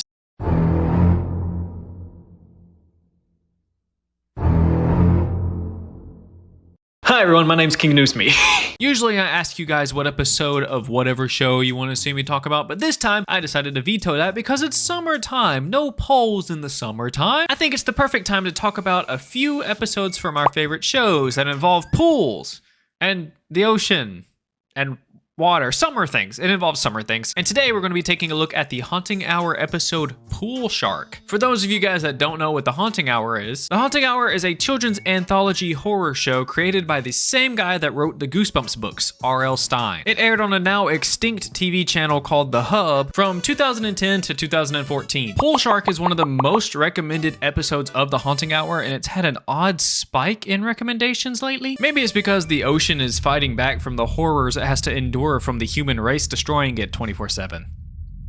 Anyways, Pool Shark is the 18th episode of season 1. It stars a young Boo Boo Stewart who you probably have seen in a bunch of stuff like Disney's Descendants, the X-Men, and even Twilight. He's also had guest appearances in a bunch of Disney shows. Gotta make that Disney money while you can, am I right? Shows like Good Luck Charlie, Kickin' It, and Lab Rats. This episode is directed by Jason Furukawa, who also directed the fan favorite mascot episode. Go check that out if you haven't seen that video yet. But yeah, let's quit yapping and get into the episode. We start the episode with a shark run. Oh. It's a toy. It starts at an indoor pool, and these kids are playing with this toy shark, and they accidentally throw it at our main character, Kai. Kai picks up the toy, and then we immediately get to see a not so cryptic, but cryptic backstory. When Kai was little, it looks like he was attacked by a shark, or at least almost attacked, but we don't get to see that because we get interrupted by... Hey! That's my shark! Okay, first off, what's the magic word? Then maybe you can get your shark back. We also learn in the scene that Kai works here as a lifeguard and his dad is his boss. And while he's busy guarding life, he notices a girl that might need some help. So he tries to help her out, but the dude says 10 words, maybe less. But this is when we meet Alexa. She's played by Mackenzie Porter and is also in an episode called Stage Fright and something called The Purging Anarchy. I tried looking this up, but of course when I look it up, I get The Purge Anarchy, and she wasn't in that movie. So I have literally no clue what this is. It might be an internet mystery or something, or maybe I'm just stupid and bad at researching, or it's an error on the fan wiki that maybe somebody should take a look at. Anyways, Alexa is looking for a guy named Cameron, and he's coming to help train her to swim. And based on Kai's reaction, I don't think he likes the guy. Right then, Cameron shows up and immediately berates Alexa because he wanted to meet out in front of the rec center, not inside of it. I'm sorry, I thought we said to meet at the rec center, so Wouldn't it be common sense to wait where you could see the entrance? Yeah, this guy's a piece of shit. Cameron belittles Alexa and he tells her that when you're training with me, everything you do is important, inside and out of the water. And he does this in front of Kai, which royally pisses him off. What a? That's right, Kai, kick his ass! Sadly, Kai is a good guy and decides to just let it go. But Cameron just keeps digging his own grave. And that's another thing. If you want to be a champion, you gotta hang with champions. This guy might take Willie's spot in the most hated person in the haunting hour. This guy sucks. But he's not done. He then puts Kai on full blast. I'm not even gonna tell you what he says. I'm just gonna show you what he says about him. This dude, he's from Hawaii, right? He doesn't know how to swim. Isn't that right, Kai? You're afraid of the water, right? God, I hate him! Of course, Kai knows how to swim. I don't think you're allowed to be a lifeguard if you don't know how to swim. So the Michael Phelps wannabe dares him to jump in the pool. So Kai rips his shirt off. He's kind of ripped to be a 15-year-old. He walks up to the water and... he's too scared to jump in. I don't need to prove anything to you. Later, we see a little bit of Alexa and Camera's training, and of course, he talks to her with no respect at all. He calls her his project, and he's only training her to make himself look good. Luckily, he grants her a break from swimming. Come on, we'll stop by the snack bar. I'll let you buy me a smoothie. He's broke too? Ah, he is the worst. That night, Kai decides to stay over a little bit and try to overcome his fear of the water. And as he stands there ready to jump in, he once again gets the flashbacks of the shark attack. But he's older now and stronger. So 1 foot at a time, he slowly gets into the water. Let's go, baby, my boy did it. Now that he's finally overcome his fear, he dives down into the water and... there's a shark in there? How? Obviously, a panicked Kai swims and gets out of the pool, and the next day he tries to explain it to his cousin Michael. He tells Michael what he saw, and Michael surprisingly believes him. That's a first in this show. Michael says that it's Nana Uwe, an old Hawaiian legend. The legend goes that the Shark King fell in love with a strong, beautiful, and graceful woman. The shark god didn't want to scare her, so he transformed himself into a man. And slowly, the two fell in love and had a child. That child is Nana Uwe. And on land, Nana Uwe is just a regular boy. But in the water, he's a shark. And on the roof, you're a roofer. Ah, yeah, you got us there. For the most part, the story told the legend correctly. The only difference I could find online is Nana Uwe in his human form had the mouth of a shark on his back. I don't know if it was like a literal shark mouth like on his back or just a tattoo. I'd imagine it was just a tattoo, but you never know with these legends. Let me know if you know in the comments below. Also, King Shark from the DC comics, his real name is Nana Uwe. I just think that's cool. Kai's dad doesn't like that his cousin Michael was telling Kai these Hawaiian legends, but of course Michael disagrees with him. He thinks that Kai should know these things because they're the stories of his people, his culture, the stories of where he came from. They're your stories. And mine, Kai's too. They're the stories of our people. That night, Kai wakes up in a panic from a nightmare, and he finds that his room is completely flooded, and he has a visitor. Of course, that was the nightmare. Of course, his house wouldn't be flooded. Like, why would they build their house in the middle of the ocean? But because he had that weird dream, he actually wakes up and... What? Okay, what's going on right now? He falls into the water and comes face to face with a shark. What else would he become face to face with? Luckily, that was also a dream. They really hit us with the double inception there. The next day, Kai goes to work, and before anybody gets in the pool, he spots the shark fin peeking out one more time. He tries to warn a swim instructor that's about to teach a class that there is a shark in the pool, but of course, she doesn't believe him. I mean, realistically, who would believe a guy that there's a shark in a pool? While he's trying to show the instructor the shark, Cameron strangely comes out of the pool, like he's been in there for a long time. Of course, Cameron has to come over, and then he starts making fun of Kai about the whole shark thing. But I have an issue with the way he says this. What a weirdo you are. What a weirdo you are. What? Speak normally. What are we, in English class? Get out of here. And as Cameron is bullying Kai, Kai finally realizes that the shark in the pool is, in fact, Nanaue. Nanaue. What a freak you are. Again, with the proper grammar. Get out of here, nerd. What a freak you are. While everyone swims in the pool, Kai tries to keep a close eye on everybody. That's when he hears... The little girls that are swimming in the pool start to scream as something swims through their legs. And then finally... Oh, it was just Cameron. Or, oh, it was Cameron. Later that day, Alexa and Cameron are taking a break, and of course Cameron's just sitting there going on and on about how great he is at swimming and tries to get her to feel his rib cage. It's almost like he has gills there or something. Because he's a great swimmer, of course. It's not like he'll have actual gills there like he's a shark or something. Thankfully, Cameron has to go somewhere. But before he leaves, he has to pick on Kai a little bit.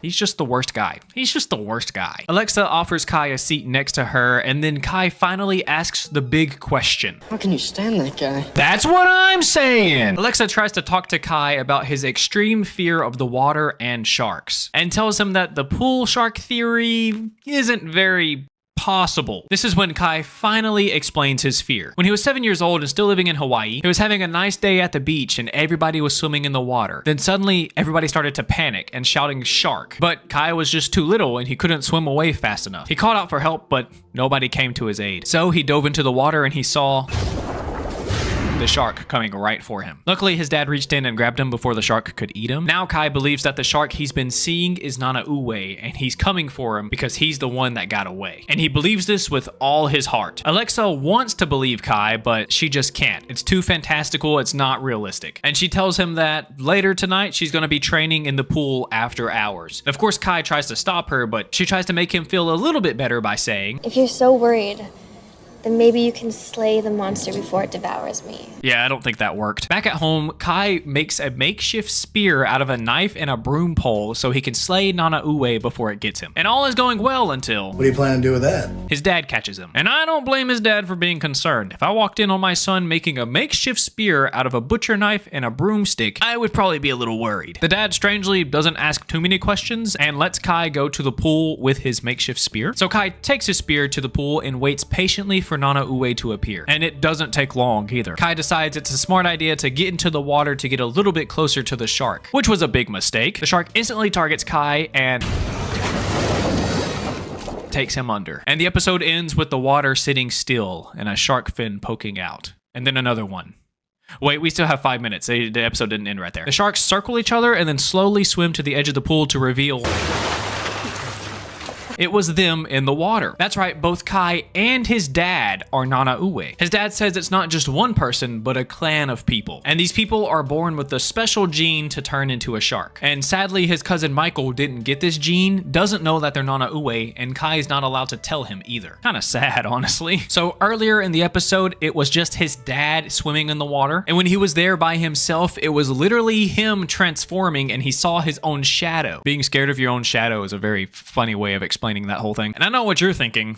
Why didn't he tell Kai before? He didn't want to tell Kai because he didn't know if Kai had the gene. They kind of have to confirm before they tell him. Yeah, so dragging your son into the water as a shark is the best way to find out if he's also a shark. What if he wasn't? Would you have just ate him? Is that what would happen? They also have to control their urge to eat humans because, you know, humans are sharks' main food source. What? It'd make more sense if Kai was like eating sushi all the time or something like raw fish. Anyways, we get a little bit more lore about Kai's life. His mom is absent from this episode because she passed away before they moved to Minnesota. And his dad says, only a special woman can love the Nana Ue.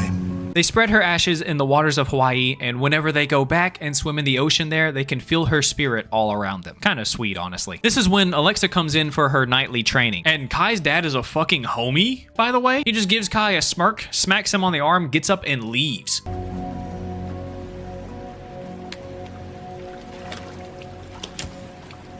I didn't know the Nana Ue was chill like that, though. Kai and Alexa get about 2 seconds before Cameron appears. And of course, he tries to bully Kai and make him leave. What are you doing here?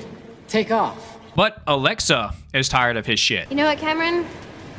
Maybe you should take off. Oh shit, she got his ass. This shatters Cameron's fragile ego, and he literally says he was only training her to have fun with her. Listen. You're never gonna make it as a swimmer. You know, I just thought I might have some fun with you.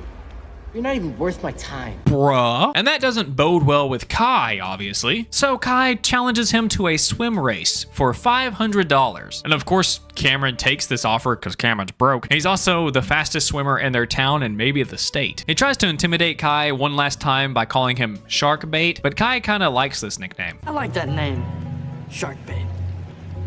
For somebody. Wait, was that a threat? Kai lets Cameron have a small head start, then he jumps in right after him, and I think you know what happens next.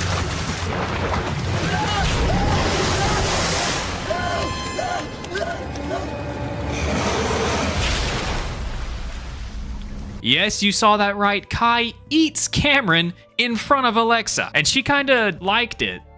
That's weird. If I ask you to take me for a ride, will you devour me? Huh? You just watched him eat a guy. Now you're gonna ride him like a horse? What? Not like that. Well, she gets her wish, and that's where the episode ends. I actually quite enjoy this episode of The Haunting Hour. It's a little bit goofier. It's more of an out there idea, but they made it work. I love that it's a retelling of an old Hawaiian legend that I didn't know about, and because I didn't know about it, I was like, is the Nana Ue a real thing? I looked it up. I learned the original story. Booyah. That's how history's told. Honestly, I'm surprised that they haven't told this legend earlier. I'm surprised there's not like a movie about it. It's so cool. I think this is a solid episode, but if it had a little bit of a bigger budget, I think it could have been one of the best episodes in the series. And if they were allowed to show blood, it would make it a lot better. And at the first watch through, you kind of don't notice it, but the more you watch the episode, you kind of tell that they're using stock footage of sharks every time you see a shark on screen. And then it kind of pulls you out of it. You're like, you're invested, and then this happens.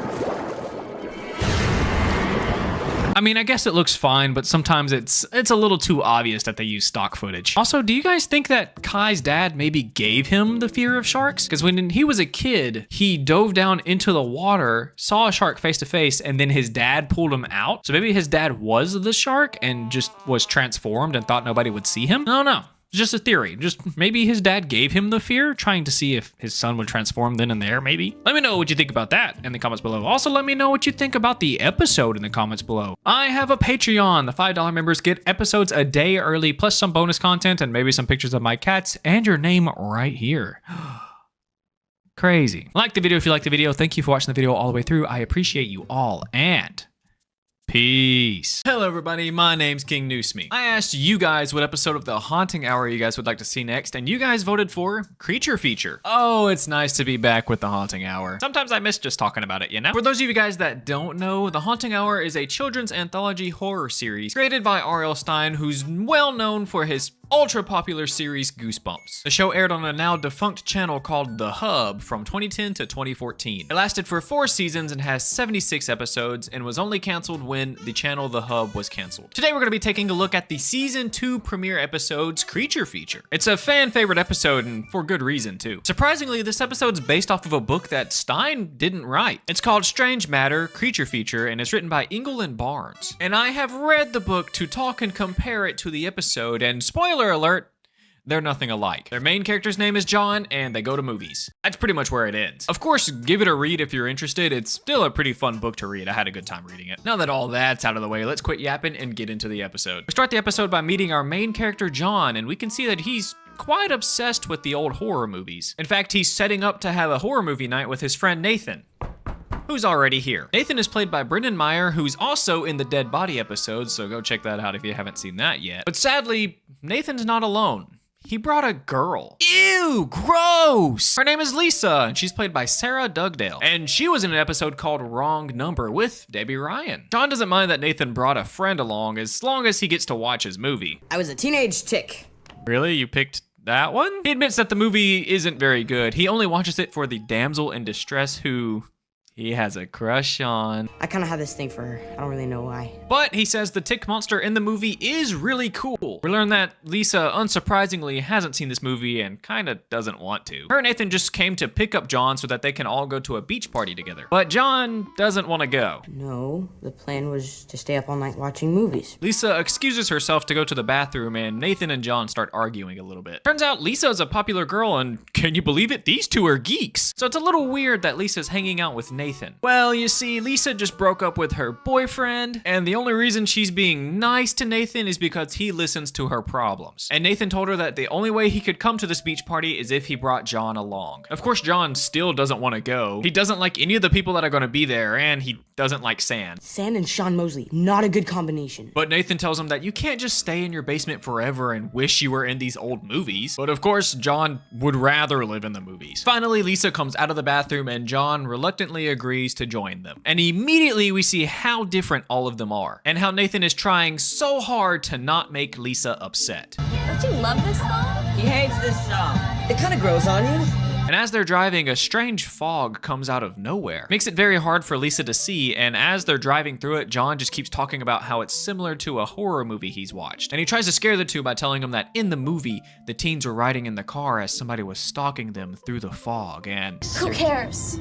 I hate those kind of movies. Okay, damn. They get stuck at a red light, but this is when John notices that there's a drive-in movie theater that wasn't there before. So obviously he hops out of the car and starts running towards it, because that's a normal thing to do. Lisa confesses to Nathan that she's tired of hearing John go on and on and on about these old horror movies that she doesn't care about. So she's just gonna leave him there. Luckily, Nathan is a good friend and doesn't let that happen. So they pull up to the entrance and coincidentally, they're showing the exact movie that Nathan was going to watch. That's just weird. They enter the theater and John's a little stun-locked and in awe of how a drive-in movie theater just appeared out of nowhere. Did you even know this place was here? Me neither. It's strange to him because out of everybody, he should know that his town has a drive-in movie theater, especially when it has a cool-ass snack bar like this one does. The whole time, Nathan and Lisa try to get John back into the car so they can leave and go to the beach party. But of course, John wants to stay just a little bit longer. He thinks that all the retro posters and all the vintage stuff is just so cool. He also mentions that all the posters that are on the walls are the same posters he has in his room. Almost like whoever modeled this drive-in modeled it after his room. Lisa's getting pretty upset about the whole situation and John's not making it any better by just disappearing every 5 seconds. They find John in the projector room. He finds that this theater uses old film projectors, ones that take actual film, not like the digital ones we have today. And this seals the deal for John. He's not leaving. I'm not fucking leaving! Because it's like he has his own personal theater there tonight. Nathan tries one last time to get John to leave with them and he takes a somewhat unusual approach. John! Hey, you're shaking me. Nathan finally confesses that he really doesn't want to watch the movie tonight. He just wants to go to this beach party, which breaks John's heart, but he doesn't care if they go without him. So he turns the projector on and... Dang it, John! Disappears. Nathan looks around for him, but can't seem to find him. That is until... John, where are you? I can barely hear you. John starts calling out to them, but he's not inside the projector room or outside of it. He's in the movie. I think this is the happiest he's ever been. Next, we meet Dr. Wright, who's played by Cameron Bancroft. And you might recognize him from the Walls episode of The Haunting Hour. He is the dad in that episode. Confused, Dr. Wright asks John why he's there. That is a really good question. But luckily for John, he knows exactly what to say. He tells the doctor that he's a college student and he comes to help be a lab assistant. Nathan tries to help John escape the movie by turning off the projector, but... Yow! He said yow. Every time I hear somebody say yow, I just think of that Schoolhouse Rock song. Interjections. Yow! Ouch, that hurt! I fucking love that song. Lisa thinks maybe pulling the plug out will help, but... Never mind. So the two run out to the car to watch and maybe help John find a way to escape. But I really don't think he wants to be pulled out, honestly. It looks like he's having the time of his life in there. And it's even better for him now that his celebrity crush Marjorie is there. Marjorie is played by Emma Grabinski, and she's actually in 2 other Haunting Hour episodes. She played Lauren in Ghostly Stare and Maggie in Terrible Love. Quite the star-studded cast. They introduce themselves, and surprisingly, Marjorie likes the name John. John? She loves the name John? Girl, don't say that out loud because you're gonna piss off millions of Johns, and then I'm gonna get all the comments about it. We're learning that Dr. Wright is studying the saliva of the Rocky Mountain tick and how it reacts to the human body. Or rather, how the human body reacts to it. John tries to warn Dr. Wright about the antagonist of the film, Dr. Mangle. Everywhere I go, FNAF follows me. Mangle is Dr. Wright's partner and most trusted colleague. So he doesn't believe John when John tells him that he's trying to make a serum that turns humans into large ticks. That is until John reveals. And he's gonna inject it into your daughter. Oh. Never mind, he still didn't believe him. Suddenly, John gets a call from Nathan. Somehow phones still work in this dark magic. Obviously, John is loving being in this movie and is already seeing himself as the hero of the story. So he doesn't talk for long. Also, the villain arrived and he, definitely looks like a villain, all right. I know he has a masterful disguise, but Dr. Mangle is actually played by Matt Angel, who was also in the Dead Body episodes. It's like a reunion for these two. Aww. Dr. Wright introduces Mangle to John, and Mangle has an interesting reaction. Ah!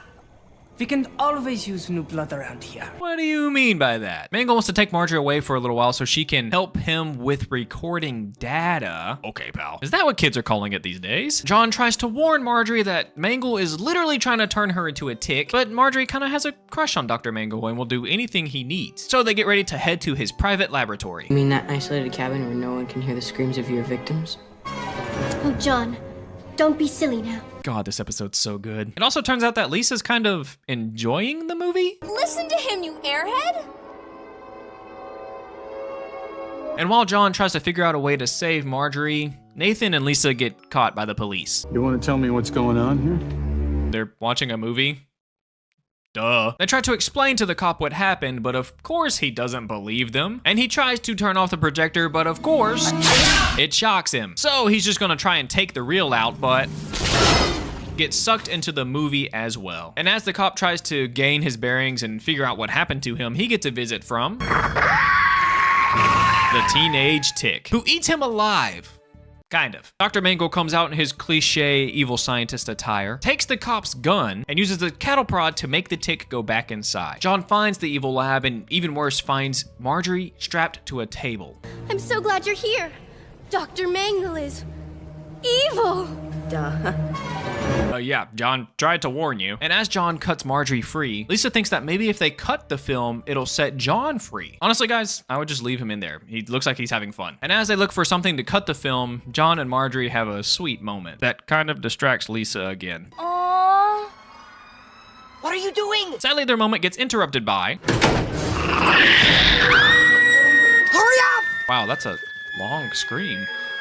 And she's still going. Finally, Lisa just dumps her bag, but they don't find the scissors that she thought she had. But they need to hurry and find something quick because now Dr. Mangle has both of them strapped to a table. And the tick is getting hungry. We learn that the tick's name is Barry, and he was Dr. Mangle's previous lab assistant. He'll still get class credit. Oh, well, that's kind of nice of him. For some reason, Mangle wants there to be a whole tick race of people, and he's going to turn Marjorie into a tick so that she can reproduce? Why he wants to do this? Don't ask me, I'm just watching it. Luckily, Nathan finds a box cutter that's left in the car by Lisa's dad. So they quickly run to the projector booth and get ready to cut the film. But before they do, Lisa is starting to have second thoughts. What if they cut it and then John's just trapped in the reel forever? What if it kills him? But I think he'd rather be dead than turned into a tick, which is going to happen if you don't make a decision. So Lisa cuts it and we get...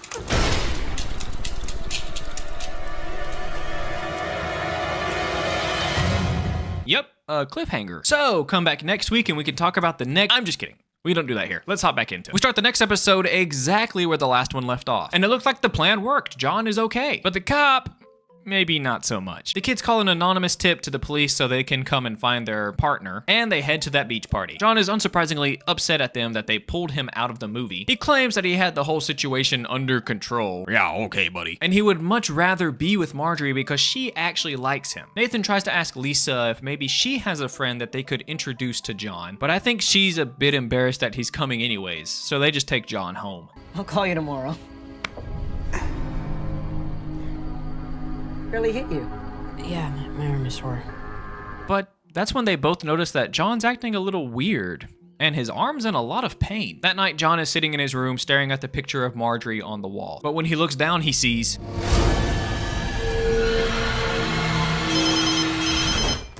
Luckily, that was just a dream. He gets awakened by Nathan, who's calling him to tell him that they found the cop in an empty, vacant lot. And he doesn't remember a thing that happened. And as they talk, John gets some breakfast, which he just bites into an orange for some reason.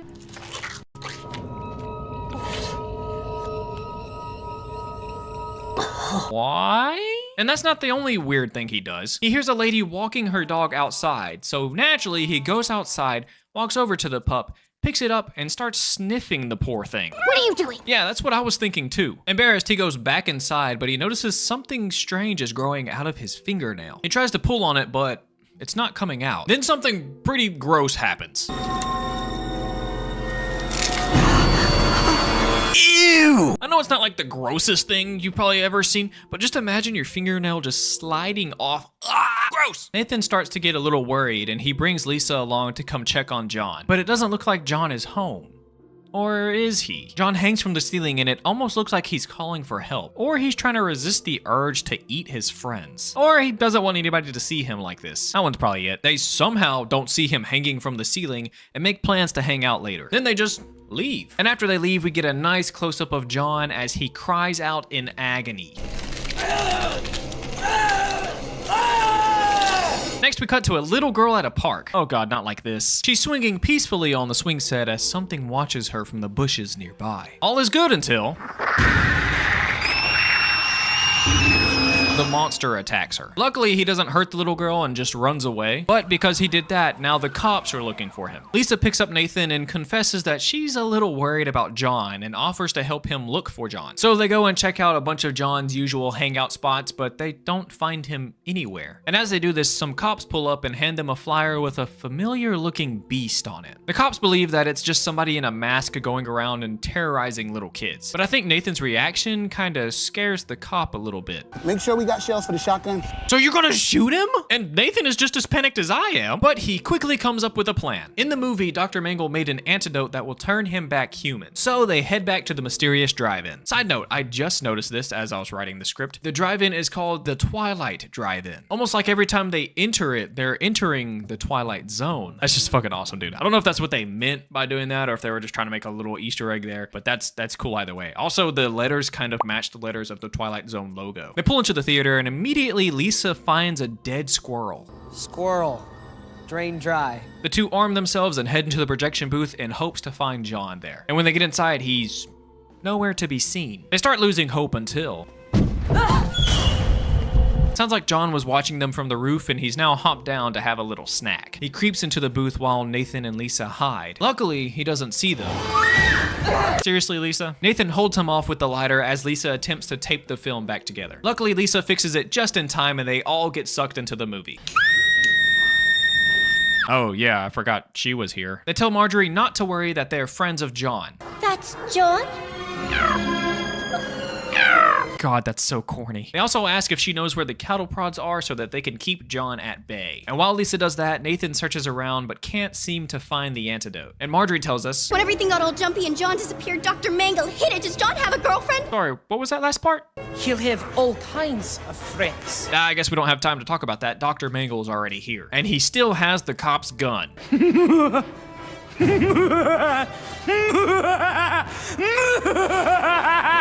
this guy okay? He straps everyone down and locks John in a cage. Mangle doesn't have enough serum to turn them all into ticks, so he's gonna let Barry decide which one he wants to eat. Then the other two will be turned into ticks. Barry shops around for a second, but it looks like he's gonna choose Marjorie, which John will not let happen.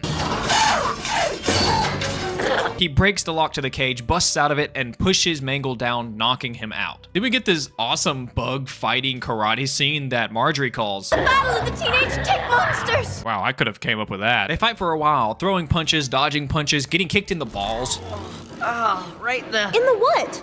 Does he still have any? Based on his reaction, I'm gonna say yeah. It looks like John is losing the fight, so Lisa decides to help out. She kicks herself off of a table and pushes Barry into the chemical cabinet, which pours corrosive acid all over him. So Barry literally melts away in front of them. But it's not over yet. Mangle wakes up and quickly tries to turn Marjorie into a tick. But just like before, John is not gonna let that happen. So he rushes Mangle and he shot him? I didn't think he was gonna actually use the gun. This is a kid's show. Luckily, the tick armor saves him and he eats Mangle's face off. The next day, they turn John back into a real boy and the movie starts to wrap up a little bit. But first, Dr. Wright has to give a long speech that kinda doesn't really make much sense. It talks about how science can be our friend and our enemy, and then questions if science can capture the essence of the human heart, and says that they should turn to the youth to figure that out. The question is, do we turn to them in hope?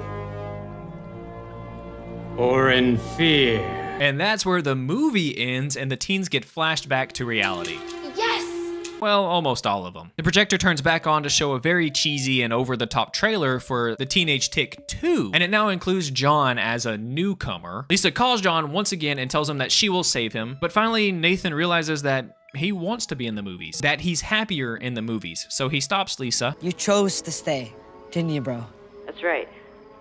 You and Lisa have each other now, and you don't need a third wheel. Now John is happy, but he still has a tick problem on his hand. I think he has it under control. Fade to black.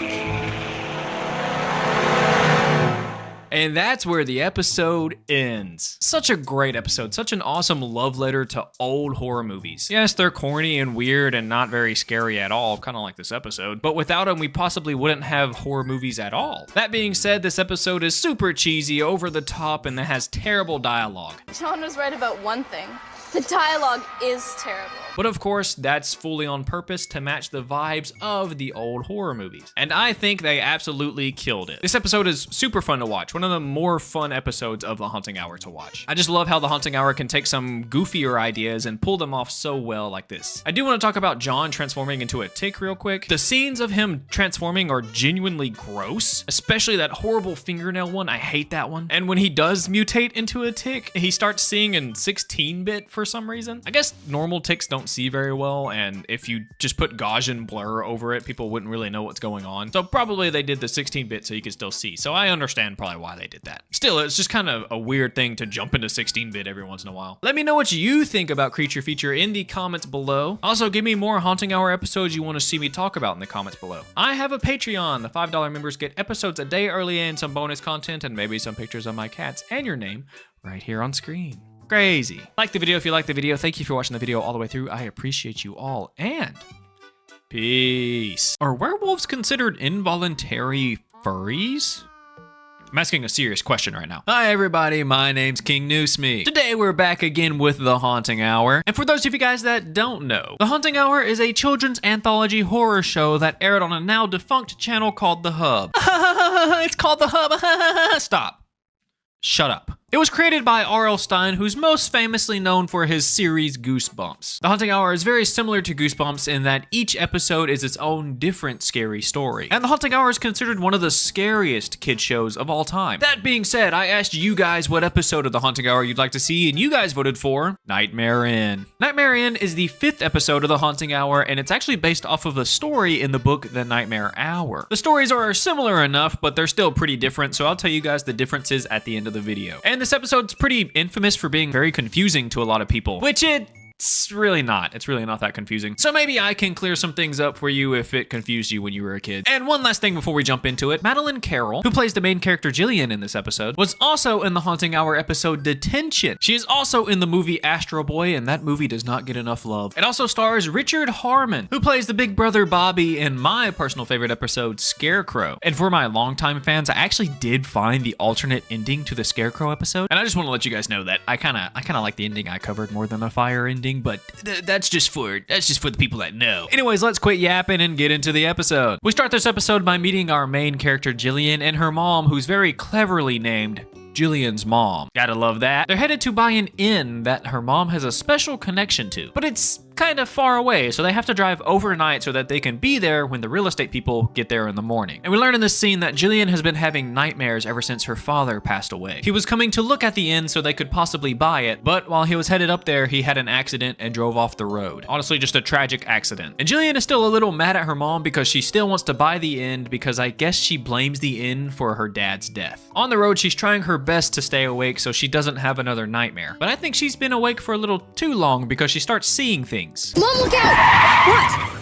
I thought I saw something. Yeah, she's definitely hallucinating. There was nothing there. And after that little incident, her mom finally convinces her to get some sleep. They pull up to the inn and Jillian doesn't really like the vibes of the place. It really creeps her out, but what makes things even worse is her mom just disappears.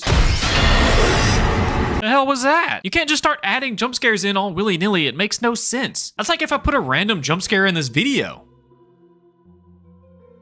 Watch out. Even though Jillian is really scared of the inn, she does run inside to seek refuge. She runs in and hopes to find her mom inside, but the inn is just very dark, and while she's in there, she can hear somebody calling her name. She wanders the halls for a little bit, but that is until she comes to room 7B. Also, that wasn't the jump scare I was talking about. You should still be terrified. She enters the room, but almost immediately gets aggressively pulled out by someone.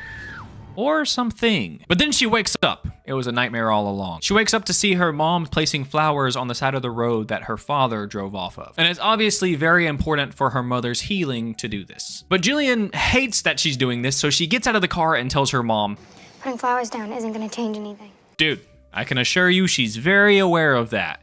Now quit being an asshole and get in the car. Her mom's a little bit nicer than I am. She tells her that she just needed to stop for a moment because she does miss him too. Jillian tears up a little bit and starts playing with this necklace, which is the last thing her father gave her. Her mom tells her that she has a necklace to remember her dad by, but she has nothing. And that buying the inn is the equivalent to that necklace for her. I'm sure you have a sweater or shirt or some kind of jewelry, wedding ring maybe? You probably have something. He was your husband after all. So they make amends and then they get back in the car and start heading the rest of the way to the inn.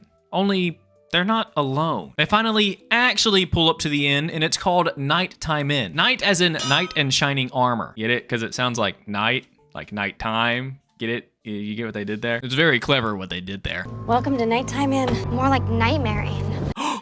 She said the thing! She said the title of the episode! She said it! Jillian is a little freaked out by the inn because it's the same one that she sees in her nightmares. But it's also been in her mom's dreams too. Well, her good dreams, because ever since she was a little girl, she stayed at this inn. And according to her, You know, this was the first place your father and I... Mom, TMI. hey, get it, Mr. Jillian's dad? But as they're talking, somebody sneaks up behind them. No. This is Priscilla. She's the caretaker of the inn, and she's there to give Jillian's mom the key to their room. She seems like a normal girl, but she does have a creepy vibe to her, and she seems a little paranoid that they're there. Priscilla can see that Jillian's a little nervous, but she assures her that the inn's a nice place to stay and that she'll get used to it pretty quickly. She also notices Jillian's necklace and strangely points out how it's silver. Silver? Yeah.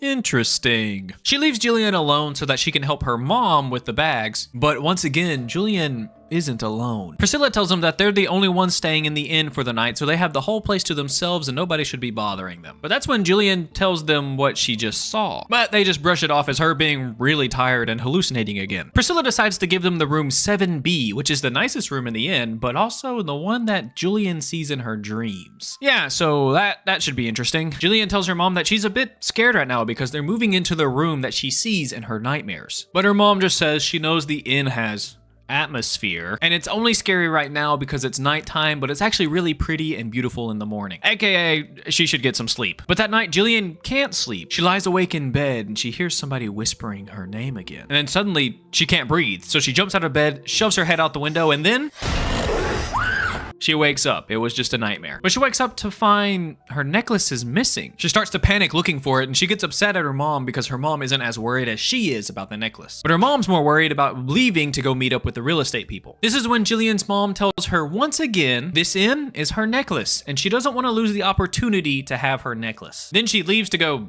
I don't know, do paperwork or something. And since Jillian can't come along, she's gonna stay back and do some homework. But while she's getting her bag out of the car, she bumps into Caleb, a pretty weird and creepy dude, to be honest. But he's trying to be nice and he walks Jillian back to the door as somebody watches them from the bushes nearby. But before she goes inside, he decides to ask her out. Of course, she declines his offer. They're not even staying that long anyways. No one ever sticks around for long.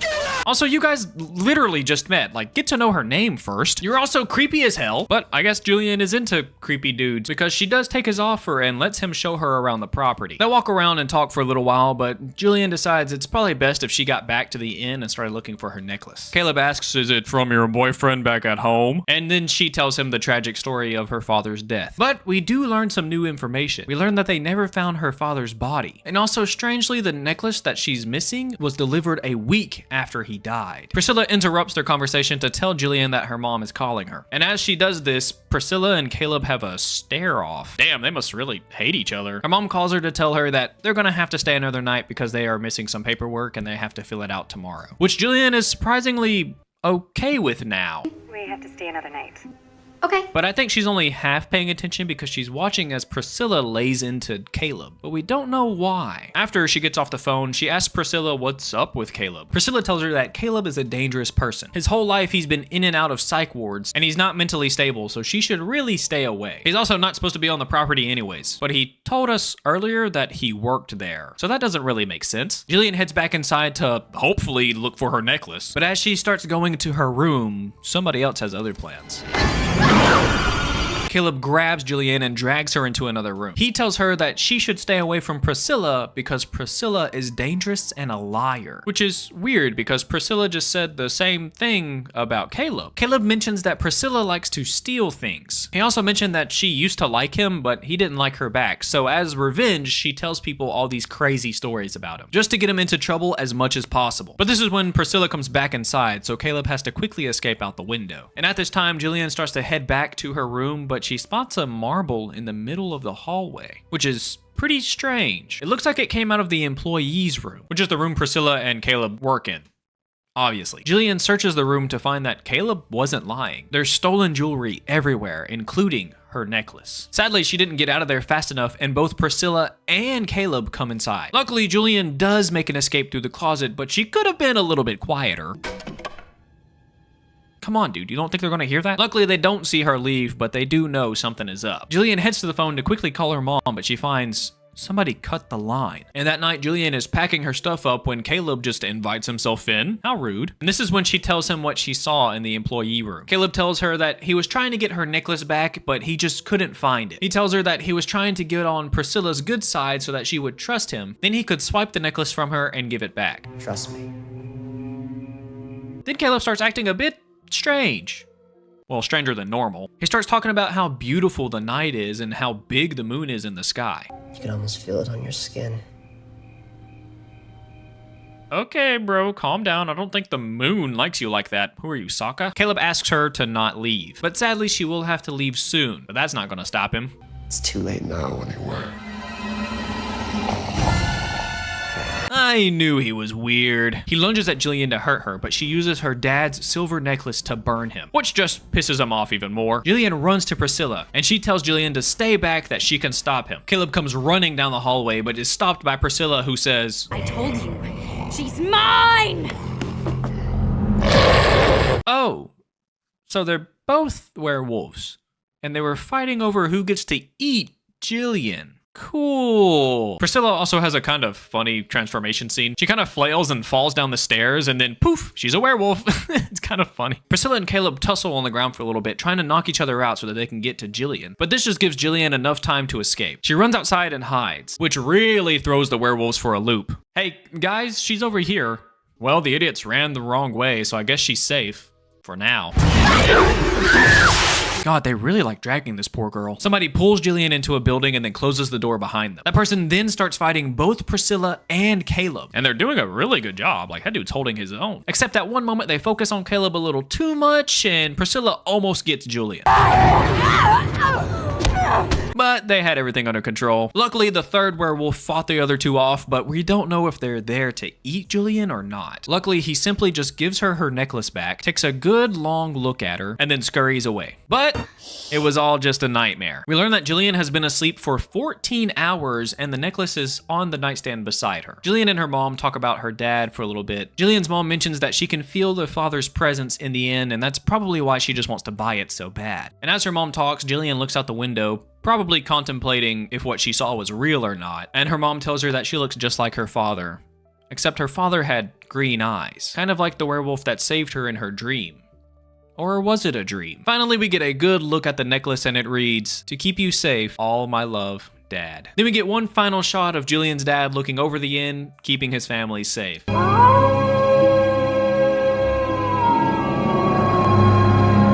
And that's the end of the episode. I personally believe this episode is supposed to be up to your own interpretation, but I'll tell you what I believed happened and then maybe another one that could probably make sense. I believe the werewolf stuff did happen to Julian. You can tell that both Caleb and Priscilla were trying to get close to Julian in order to kill her. And when Caleb saw his chances somewhat slipping away, he decided to go a little more loosey-goosey with his plan. And he figured, hey, I'll just kill her when I get the first chance. Which obviously didn't work out and ultimately ruined the chances for both of them. But it caused this big fight, which of course alerted her dad to come up to the house and save her life. Where she got so scared that she passed out, and her dad probably gently put her back in bed and put the necklace beside her. And then she slept for 14 hours. Jesus Christ, that's a long time. But since everything happened so fast and she woke up, she probably thinks it's just a dream, but her dad is actually out there protecting her for the rest of her life. Protecting her in the shadows like Batman. Another theory is it was all a dream. At the beginning of the episode, we learned that she isn't really sleeping that well because of her nightmares. So she simply just fell asleep when they got to the inn and slept for 14 hours and did not wake up. She dreamt all of it. Caleb, Priscilla, the werewolves, she dreamt it all. And it might be her own personal way of coping with her father's death. It would explain why her necklace was still on the nightstand when she woke up and why they're staying an extra night, it looks like. Of course, there's plot holes in both of my theories, so it could be either one. But let me know what you think what happened in the comments below. Curious to see any other theories. I'll admit, I really didn't like this episode as much, but as I've watched it a couple more times and really broke things down, I'm starting to really enjoy it. It's got really solid acting throughout the whole episode. It's actually pretty scary at some points, especially all the stalking that happens. I personally really enjoy the werewolf prosthetics. I know it was like a lower budget and everything, but I think they look really good. I love how they started playing mind games on you towards the end, only for it to be both of the people that were playing mind games. I do wish that they fleshed out the father's story a little bit more. We do learn bits and pieces about him here and there, but I wish they did like a flashback of him being a sweet, kind-hearted person to like another person or even Julian, just to show us what kind of person he really was. But in the episode, you kind of hear about him here and there, and then he shows up at the end, and then it's over. So you don't really feel that connected to him. We only really get a couple flashes of his werewolf face.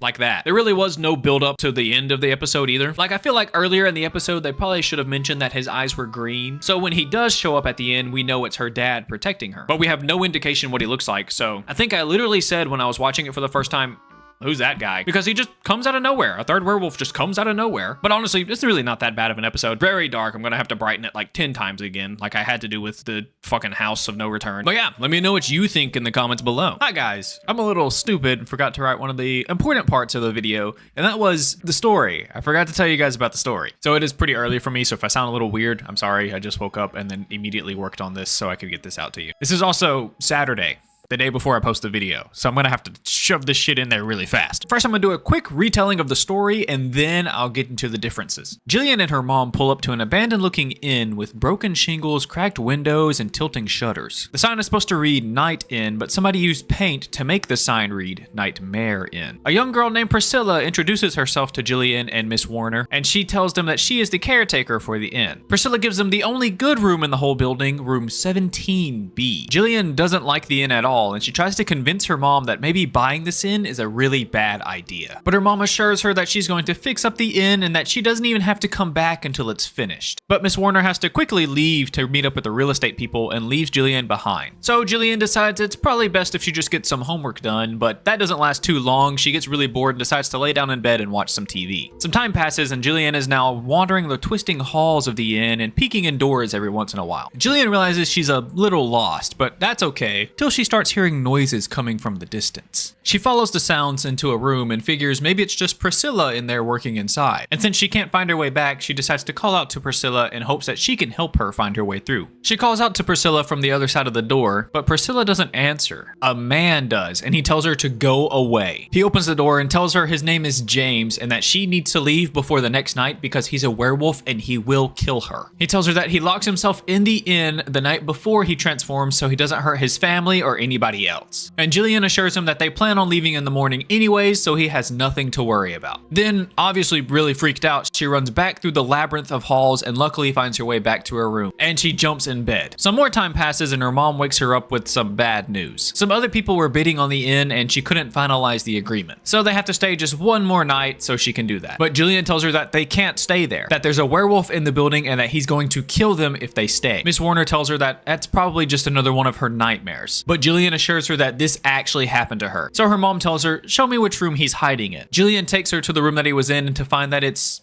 empty. Maybe it was just a nightmare after all. The next day, after some fun activities, it's finally nighttime and Jillian's mom still isn't back. But they're gonna have to stay another night anyway, so Jillian figures it's best if she just lays down and gets some sleep. But as she's trying to sleep, she keeps hearing something run past her bedroom door. She goes outside and walks down the hallway to find James acting very strange. He sprints at her, pins her to the wall and tells her it's time, as hair grows out of every pore in his face and the muscles in his face twist and turn into a wolf-like snout. He tries biting Jillian, but luckily she gets away. She runs until she finds Priscilla at the end of the hall. And upon closer inspection, she sees that Priscilla's face is also morphing into a wolf-like creature. Priscilla leaps at Jillian, barely missing her. And before anything else can happen, James yells, "She's mine, get away." The two werewolves fight for a little while. Priscilla even gets a really nasty cut from James. And she starts bleeding all over the floor. After watching for a second in horror, Jillian runs back to her room, gets under the cover, covers her ears, and closes her eyes. And when she opens them, it's the next day. She sees Priscilla leaning over her with a smile on her face, looking normal again. Priscilla says that she heard Jillian screaming when she was walking past the room, so she decided to pop in and check on her. She says that people usually have really bad nightmares when they stay here, and that's probably why people jokingly call it Nightmare Inn. Then Miss Warner comes in to check on Jillian. Priscilla tells her that everything's okay, it was just another nightmare. Miss Warner thanks her for checking on Jillian, but can't help but notice that she has a nasty cut on her cheek. Jillian takes a closer look at Priscilla to see 4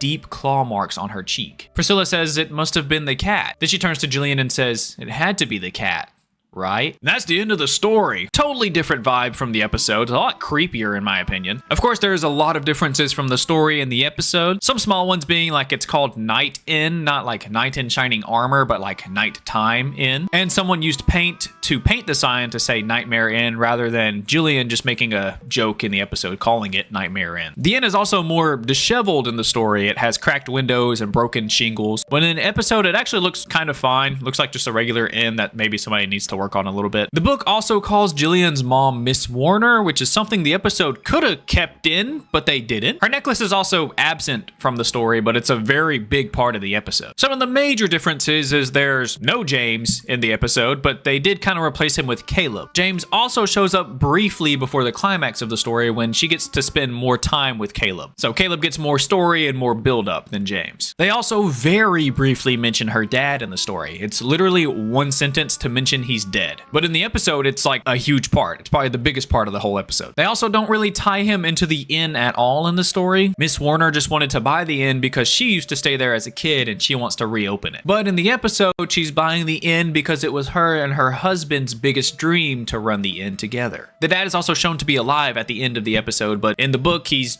dead. He's just dead. Now let's get back to the other guy. I have a Patreon. The $5 members get videos a day early, plus some bonus content, maybe some pictures of my cats, plus a Discord server. I really do appreciate all the Patreon members. In my line of work, my videos get copyrighted quite often, and that kind of hinders my income. So being a Patreon member really does help me be able to do this full time. Seriously, thank you guys so much. Like the video if you liked the video. Thank you for watching the video all the way through. I appreciate you all, and peace. Finally, it's the month for my channel to shine. Hi everybody, my name's King Newsme. Today we're hopping right back in with the Haunting Hour. Of course, I have to start the spooky month off with the Haunting Hour. And for those of you guys that don't know, the Haunting Hour is a children's anthology horror show that aired on a now defunct channel called The Hub. It was created by R.L. Stine, who's most famous for his popular book series Goosebumps. The Haunting Hour is known as one of the scariest kids shows of all time, and it's perfect to watch for this month of Halloween. So if you enjoy this video, I have a whole freaking catalog of the best, the scariest, and some weird episodes of The Haunting Hour you can check out. One of the most requested episodes of The Haunting Hour is Pumpkinheads. Pumpkinheads is the 5th episode of the 2nd season, and just like Lily D, it got a sequel episodes a couple of seasons after the original. The episode is called Return of the Pumpkinheads, and it's in season 4 of the series, and I doubt most of you guys have watched it because a lot of you guys did not watch season 4 apparently. Season 4 gets no love. And surprisingly, Pumpkinheads is the only Haunting Hour episode that is actually based during Halloween, which is insane if you think about it. A whole spooky show and only 2 episodes are based around Halloween. The episodes also have one of the best and scariest monster designs of the whole series. And that's saying a lot coming from a series that has this guy in it. It's also based off of a story in the Nightmare Hour book, and it honestly has some really sick art too. And just like the previous episodes that have stories, I'll talk about that at the end of the video. And a couple more things before we jump into the episode. This episode stars Frankie Jonas, who you might know as the Jonas Brothers' lesser known brother. And he's also in the Haunting Hour episode Coat Rack Cowboy. Oh, he plays Dave in the episode. I don't think I mentioned his name. It also stars Casey Roll as Allie in the episode, and she was also in the episodes Wrong Number and Golem. And lastly, it stars Liam James as Scott, and he was in the episode Uncle Howee as Jared. Now that that's out of the way, let's quit yapping and get into the video. We start this episode with a close-up shot of a missing kids poster. That can't be good. We see that he went missing on Halloween night in the year 2010, and this episode is based just 1 year later in 2011. Oh, by the way, I was 10 years old when this episode came out, so if that doesn't make you feel old, I don't know what will. Next, we get to meet the family. Dave is so excited about Halloween that he has made 11 pumpkin designs so he can carve a pumpkin later tonight. Jeez, bro, 11? And when their mom gets home, she brings Dave his pumpkin, and it's, I mean, it's like an average sized pumpkin, you know? I've heard like the big pumpkins hurt, so like people like the average sized ones. Apparently not many people are decorating or even giving out candy because last year a bunch of kids disappeared, which kind of ruins the holiday for all the other kids, but luckily their school is having a trick-or-treating event in the lunchroom. So everyone there is safe and no kids will disappear. Hopefully. And their mom is a nurse and she has to go to work because hospitals are crazy on Halloween night for some reason. So she leaves their big sister Allie in charge. And since Allie's a little bit older than her brother, she invited a friend over to hang out for the night, so they're gonna have to cut the trick-or-treating a little early, which Dave isn't so happy about. They'll be home before it even gets dark, which takes all the fun out of Halloween. It's not trick-or-treating if it's not dark. Halloween's supposed to be scary. Bro pulled out the Thriller moves on us. Why do you do that? It's so strange. But Scott points out that they're just gonna be trick-or-treating in the cafeteria anyway, so it's not gonna be fun either way. But their mom cuts in and tells them that she doesn't want them out after dark anyways because of what happened last year. Which, in case you already forgot, that means kids disappeared. She doesn't want her kids to disappear. Which royally pisses Scott off. Apparently his mom told him that when he was 14 years old, he would be able to go out trick-or-treating alone with his friends. And now he feels like he's being punished for somebody else's kids disappearing. Obviously his mom is just trying to keep him safe, but he's 14 years old, so this is the end of the world for him. How could this happen to me?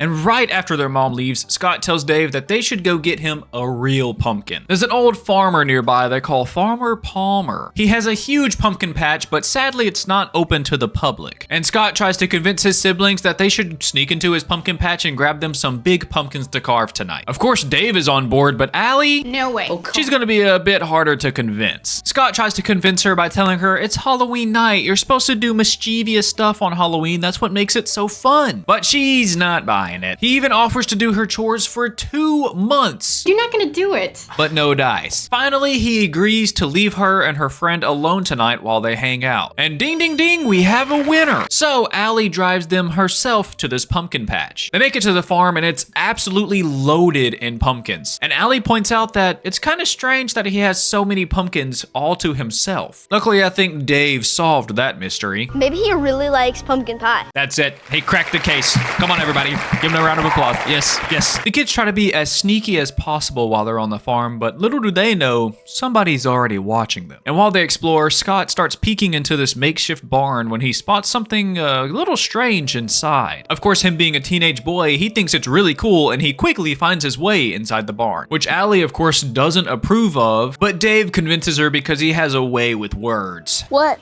Are you chicken?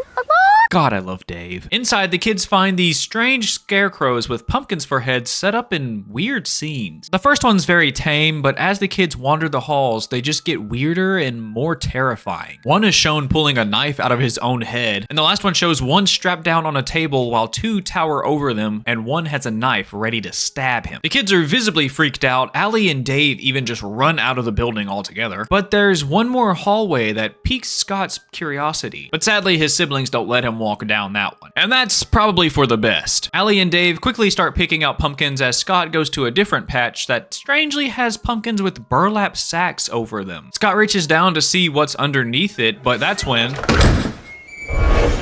Farmer Palmer comes outside. They try to quickly escape, but Scott falls into a huge hole. Where did that hole even come from? And before they can pull him out, you got no business being out here! Farmer Palmer catches them. The kids apologize for sneaking onto his property, but rather than accepting their apology, Farmer Palmer leans down, grabs Scott's head, and says, "Not quite ripe yet," before helping Scott out of the hole and telling them to never come back. After that, the kids run away, and Farmer Palmer leans down to the covered pumpkins and tells them that they're safe now, that he won't let anyone hurt them. Just a bit strange, just some strange behavior coming from this man. The kids start sprinting to the car, but of course Dave and Scott don't have their pumpkins yet. So Scott just grabs two big ones as they make their escape. And I doubt he would have done that if he knew somebody was following very close behind them and watches them as they leave. Back at the house, Dave gets to work carving some pumpkins before they go trick-or-treating. And as he does this, Scott tries to convince them that they should go back to Farmer Palmer's house and basically just vandalize the place. Just for fun. But of course, Allie won't let that happen, which makes Scott mad, so he starts complaining about how Halloween isn't fun anymore and blah, blah, blah, blah, blah. But as he does all this, somebody followed them to their house. And as they try to make their way into the house, Dave opens his pumpkin to find not pumpkin seeds, but worms. Allie thinks Scott did this as some kind of sick prank, but Scott says it wasn't him, but he kind of wishes he thought of it. Is this another one of your stupid pranks? No, but I wish I had thought of it. Scott thinks the worms are super cool, and he excitedly opens his pumpkin to find nothing. I guess Dave just grabbed a really bad pumpkin. That's when Dave takes a closer look at the top of Scott's pumpkin and sees that there's a tooth lodged inside of it. Allie is done with the weird ass pumpkins, so she makes both of the boys throw them away. And they have to get ready for the school event anyway, so Scott puts them in a trash bag and takes them outside, where he could have gotten a glance at whoever's been following him, but he's so tunnel visioned that he doesn't even see somebody standing 3 feet away from him. This dude is so unaware of his surroundings. It's probably how he fell in the hole. Finally, it's time to go trick-or-treating, and we get to see their awesome costumes. Scott is a bloody doctor, I think, and Dave is some kind of zombie. I'm zombie Justin Bieber. Oh, okay, buddy. Wow, that really dated this episode. And Allie is a pirate, which is the only normal costume. Now that they're all ready, they decide to go head towards the school as the person gets closer and closer to them. They start to follow the kids to the school, but there are too many people around, so they back off. That night, when the kids get back from the school, it looks like the person that's been following them made their way inside the house. But the kids don't notice them, and they all collectively agree to throw on some popcorn and put on a horror movie and just end off the night right. But Scott still wants to go to Palmer's farm and get revenge for what he did to him, and he tries to peer pressure Allie into going. But Allie is a good sister, and she doesn't take the bait. And since she won't take him, Scott tells her that he's just gonna walk there without her. And then she finally puts her foot down. You stay here, Scott, okay? I mean it. Thank God, he was really starting to get on my nerves. Scott stands in the kitchen pouting because he can't go break the law. Also, he's waiting for the popcorn when he notices some pumpkin guts on the floor. Strangely, the lights go out in the house, and then he turns around to see something horrifying. The terrifying pumpkin statues from earlier put a sack over his head and kidnap him. But Dave and Allie don't hear a thing because the TV's turned up way too damn loud. He also burned the popcorn. God, this is such a mess. When they go to check on the popcorn, Dave points out that the door is wide open, which leaves Allie to believe that Scott snuck out to Palmer's farm after she told him not to, which royally pisses her off, so her and Dave get in the car and head over to the farm. They pull up to the farm, and Allie tells Dave to wait in the car while she just goes and grabs Scott and comes right back. She stands at the fence and calls out to Scott, but She doesn't get an answer. And she doesn't see him either. All she can see is the gloomy pumpkin patch with a thick layer of fog covering the pumpkins. And when Scott doesn't answer, she decides to be brave and just head inside of there and grab him. But little does she know, someone's already got a close eye on her. As she looks around, she spots somebody peeking over some hay bales near the makeshift barn. She obviously thinks it's Scott trying to hide from her, so she walks over towards it. Inside the barn, Allie finds that the pumpkin people are now gone. And the place is 10 times creepier at night. And as she searches the pitch black twisting hallways, she finally finds Scott. Or is it Scott? One of the pumpkin people are now wearing Scott's costume. Of course, Allie thinks it's just her brother trying to play a mean prank on her, so she decides to pull out the big guns. She's going to tell Mom. She says that if he doesn't come out, she's going to tell their mom everything. But if he does come out, she'll just act like this never happened. And that's when a light in the room starts to swing on its own. Suddenly, the Pumpkinhead dressed as Scott starts chasing after Allie. Luckily, she escapes out of the barn before anything bad could happen. Wait, I wonder how Dave is doing. Is he okay? I love Halloween. I shouldn't have asked. Allie tries her best to escape back to the car, but no matter where she turns, Pumpkinheads are in her way. Luckily, she does find one path that is Pumpkinhead free, but she accidentally trips over one of the vines near the pumpkins with the burlap sacks over them. And her curiosity takes over, so she decides to see what's underneath the sacks. And she lifts it up to find... Holy shit! Absolutely terrified, she backs into Farmer Palmer. He tells her that kids these days just don't listen. He admits to kidnapping the kids years prior, and now they're all his Pumpkinheads. And he tells her that he did warn them to not come back, but they didn't listen. Then he reaches his hand down, grabs Scott's head, and says, Still not right, but getting there. As the Pumpkinheads surround Allie. And back at the car, we see that another Pumpkinhead is also giving Dave a little visit. And that's how the episode ends. Wow, what an episode. I knew it had to be everyone's favorite episode of The Haunting Hour for a good reason. This was a great episode, and it easily became one of my top 5s. I love how tense and eerie most of the episode is. Like, from the moment they step foot on the farm the first time, things get turned up to 11 and they stay there for the rest of the episode. The Pumpkinheads themselves are very terrifying. The decaying pumpkin heads, the deep black pits for eyes, and their teeth look sharp, but in closer inspection, they're actually just pumpkin seeds. That's genius, by the way. I also love how they have vines growing all around them to give them more of a planty feel. I did find Scott to be incredibly annoying. I'm sure most of you guys did as well. If he didn't have this strange idea that Halloween is the only night where you can mess with people and get no repercussions, he would probably still be alive. But no, he had to go back, which ultimately got him and his family stalked by a pumpkin-headed creature that in the end killed both him and his sister. Speaking of his sister, Allie is a saint. She does everything she can to keep her brothers happy and safe-ish. She even takes them to the farm the first time, even though she knows it's a bad idea. And when Scott blatantly disobeys her, she still goes out and looks for him. Honestly, she probably should have called the cops, but they never call the cops in this show. And Dave, he's just the goat. He's there for comic relief and doesn't do anything. And you know what? I love him for that. Okay, I'm gonna do something a little different now. Usually I'll do the story at the end of the video, but the story actually pertains to this episode, so I'm just gonna tell it right here, and then we'll get into the next episode. We start the story by meeting Mike, a 10-year-old boy that's upset that there's now a curfew for Halloween. They put a curfew on it because last year, a bunch of kids went missing on Halloween night, and the same thing happened the year before that. Mike is throwing a tantrum and keeping his family from going on their yearly visit to the pumpkin patch. But the family don't seem to be paying him any attention because he has a lot of tantrums. Like a lot. And their mom says it's because he's a redhead. Their mom said it, not me. It's literally in the story. The only reason Mike gets into the car is because our main character, Andrew's friend, Liz, tells Mike that he can help her choose out a good pumpkin if he just gets in the car. And this works because Mike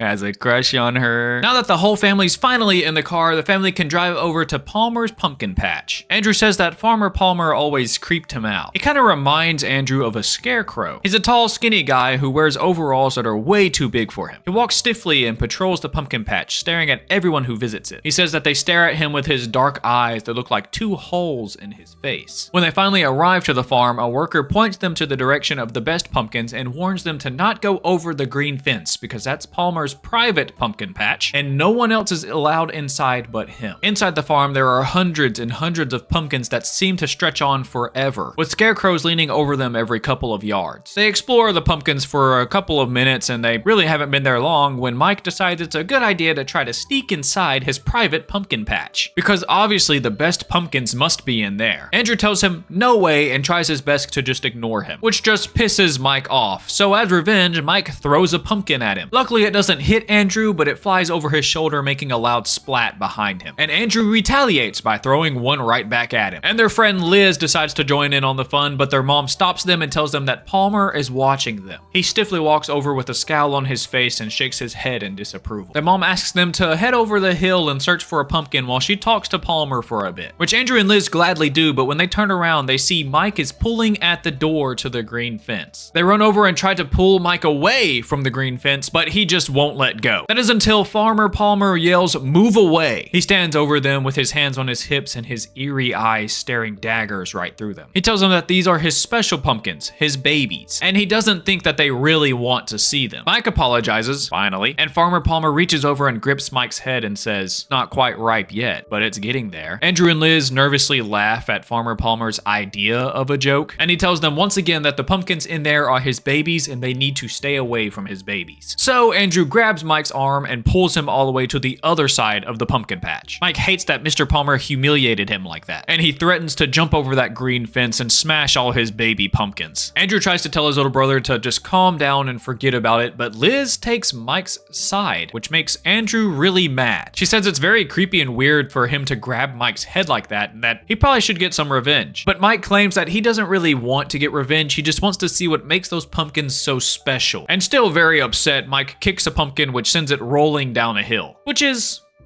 amusing. So he does it to another one, and another one, and another one. Soon he's running down the whole row, kicking as many pumpkins as he can, as Andrew chases after him trying to make him stop. But Andrew accidentally slips and falls onto a rotting, stinky pumpkin, which Mike finds hilarious, of course. But his laughter pisses Andrew off so much that Andrew picks up the rotting pumpkin and throws it right onto Mike's chest. Finally, Farmer Palmer has had enough of these hooligans and kicks them out of the pumpkin patch. And I tell you, I don't blame the dude. They were just destroying the thing. Later that night, the kids finish trick-or-treating and are pretty disappointed at the lack of candy they get. Andrew and Liz spread out their candy on the living room floor to analyze what kind of candy they got, but this is when Andrew notices that he hasn't seen Mike in a while. But when Mike does appear, it looks like he's ready to go somewhere. He's got his jacket on and he's shoving some things into this white bag. He tells Andrew that he's leaving and he doesn't tell him where. Obviously, Andrew isn't going to let his 10-year-old brother just go anywhere by himself at night, so he grabs Mike by the hood, and Mike tells him that it's Halloween and he wants to do something fun and creepy. So he's going to go back to the farm and play a prank on Farmer Palmer because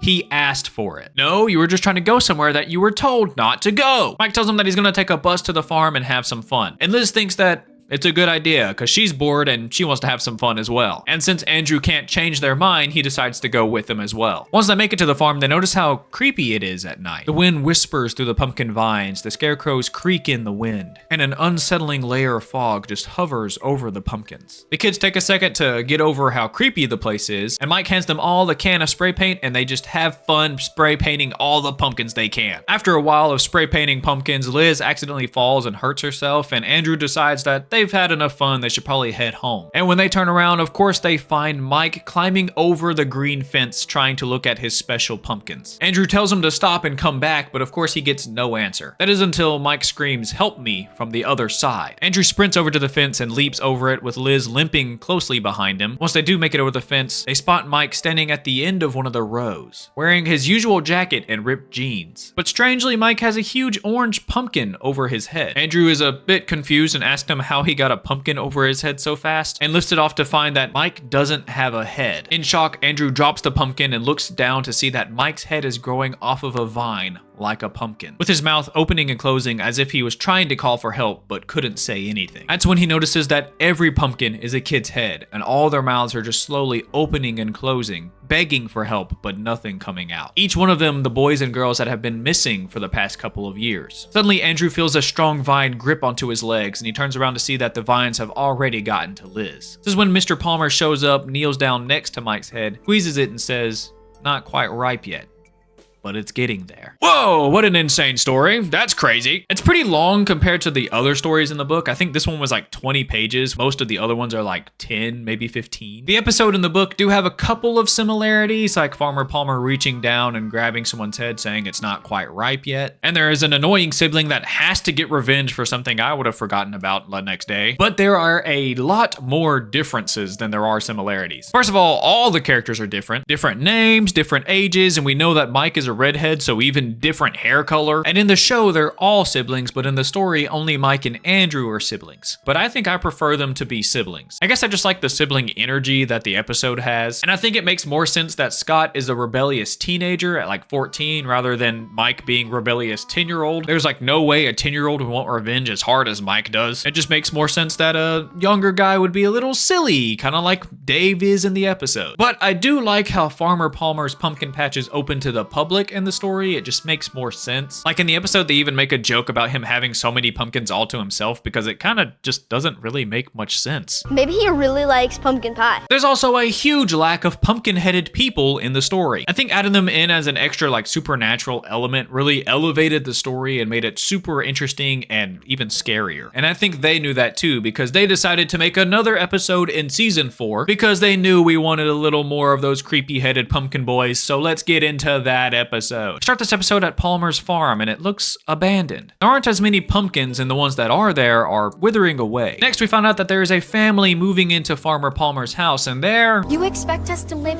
here? Not too excited about it. The bratty daughter is named Karen. Wow, that kind of fits. And she is especially upset that her mom moved her away from all of her friends and is making her move into this dump of a house. Her brother Zach is pretty upset about it, but he's just not as loud as his sister. What do you think of our new home, Zach? I think if I had a bucket, I'd throw up. And their dad is visibly upset about it, but he knows the one rule to life. Happy wife? Happy life. So he decides to keep his mouth shut. The mother, on the other hand, is super excited to move into the house. Oh, it's a ranchette, and we got a super deal. You might recognize the mom from Catching Cold. She was also the mom in that episode, and she is literally the only person in this episode that was in a previous Haunting Hour episode, which I think is a first for the channel. But the dad was on another show on the hub called Spooksville, and he was the dad in that show as well. The mom tries to lighten everybody's mood by asking them to not look at this as a downgrade, but look at it as a new lifestyle. But I don't think that worked out too well. Now I feel better. Don't you feel better, Zach? King of the world. Inside the house looks just as bad as the outside of the house, and there's a foul stench coming from somewhere inside. The mom claims it's just an old house, so it's gonna be a little musty, but they can make it go away. The mom sees that the family isn't exactly happy about the place, so she decides to tell them what she likes about the house. I think it has a little rustic charm. If I had a nickel for each mother that said their creepy old house had a rustic charm, I'd have 3 nickels. As the family is getting acquainted with their new home, someone outside isn't too happy that they're around. Back inside, the family is going through some furniture that was left behind by Palmer. They find some really strange stuff, like a couch made completely out of hay, and a birdcage that has a tiny rotting pumpkin inside of it. Zach and Karen continue to whine about how terrible the house is, and they'd say that they were promised that it would be a nice home. But their dad retaliates by saying, I think I said it would be nice once we settled in. I think that's what I said. Oh yeah, that's gonna make it better. We learned that Zach is mainly upset because they moved in the middle of football season for him, and they kind of ruined everything that bonded him and his dad. Yeah, this guy definitely seems like the guy that would talk about the good old days of football when he's 40 years old. Later that day, Karen's on the phone with one of her friends, inside of a room that has a bunch of creepy old baby cribs and a loom. For some reason. As she talks on the phone, somebody starts scratching the window beside her. And when she takes a peek out the window, nobody's there. And even stranger, she's on the 2nd floor. Her mom comes upstairs and asks Karen to help them unload some things and maybe they can start getting ready for Halloween night. And of course, Karen just gives her mom a ton of sass. Her mom is obviously excited to celebrate Halloween in their new house, but Karen claims that they're all too old for Halloween now. You're never too old for Halloween, so wrong. Plus, there's no houses anywhere around them, so it'd be useless to go trick-or-treating, except there is a suburban neighborhood just a couple of miles away. Did they forget about the suburban neighborhood in the previous episode? episode? Despite Karen being an annoying crybaby, her mom stays positive and she says that they can have a family Halloween party in their new home, which sounds just adorable, actually. And her mom even tells her that it would really mean so much to her if she just did this one thing for her today. But Karen replies, Well, it would mean a lot to me if you hadn't made me move hundreds of miles for my friends. okay, I get that you're angry, you moved into a new place, you don't like it, but just like get over yourself for like maybe 3 or 4 hours. Karen goes outside to help her brother unpack when she notices a kid wearing a costume that kind of makes it look like he wanted to be in the 21 Pilots music video. She walks over to the kid and she kindly introduces herself. Kind of rude way to say hello to your new neighbors, don't you think? Whoa, okay, right back at you, dude. Holy shit, she's so unlikable. The kid ominously tells her that they won't be neighbors for long, and that they moved into the house at the wrong time. He tells them that the house used to belong to Old Man Palmer and to not say anything mean about him because they're listening. The kid tells them what happened in the first episode, that Palmer grew pumpkins that he treated like his babies, and that every night on Halloween, kids would mysteriously go missing, except for the previous year. One of the kids escaped, ran all the way to the police station, and all he could say was, the Pumpkinheads have got them, over and over and over again. But when they came to investigate the farm, they didn't find anything, and soon after that, Palmer died. Also, it's been confirmed that the kid that escaped was in fact Dave, so I'm so glad that he escaped. It's just kind of tragic because I know he has PTSD. There goes all the jokes. The kid says that he hears weird wailing coming from the field sometimes, and when they get especially hungry, they start scratching at his window. Kinda like what was happening to Karen earlier. Zach thinks the kid is just playing a Halloween prank on them, so he tells the kid to scram! He doesn't say scram, but I really wish he did. But the kid tells him that he wasn't telling a story, and that he's trying to warn them. After that, the kid leaves and Karen tells her brother that she did hear some scratching earlier, but of course her brother doesn't believe her. Cut to Zach, who's catching up with his dad, and they're gonna go check on the pumpkins that were left behind. The dad wants to pick a pumpkin so that their mom can make a pumpkin pie, but sadly, gross. The pumpkins are rotten. They decide to check out a few more as somebody watches them nearby. Zach points out that his dad is wearing some odd clothes, and it turns out that he found some of old Farmer Palmer's clothes and decided to put them on. Ew. First of all, that's a dead guy's clothes. Second of all, did you even wash them? And third of all, the Pumpkinheads are not gonna appreciate you taking his stuff. Dad tries to have a nice conversation with Zach and heal this rough patch that they're going through. But of course, Zach is still pretty upset about the whole situation and just shuts down anything his father says. And after a minute, the dad sadly gives up and just continues to look for a nice pumpkin. But that's when a football comes from nowhere and starts rolling towards Zach. He walks over to it, picks it up, and looks around to see that no one's there. And when he turns around, his dad's gone too. He hears a loud noise coming from a building nearby, so he decides to run over to investigate. But he once again finds nobody. He can't see anybody, but he does hear them, so like the big tough guy he is, he threatens the disembodied noises, but I don't think they're too scared of him. Last chance. Well, they're really playing games with him. Finally, after a minute, he just runs away, and we actually get a glimpse of one of the Pumpkinheads, and we find out that they're out to capture the dad. Daddy!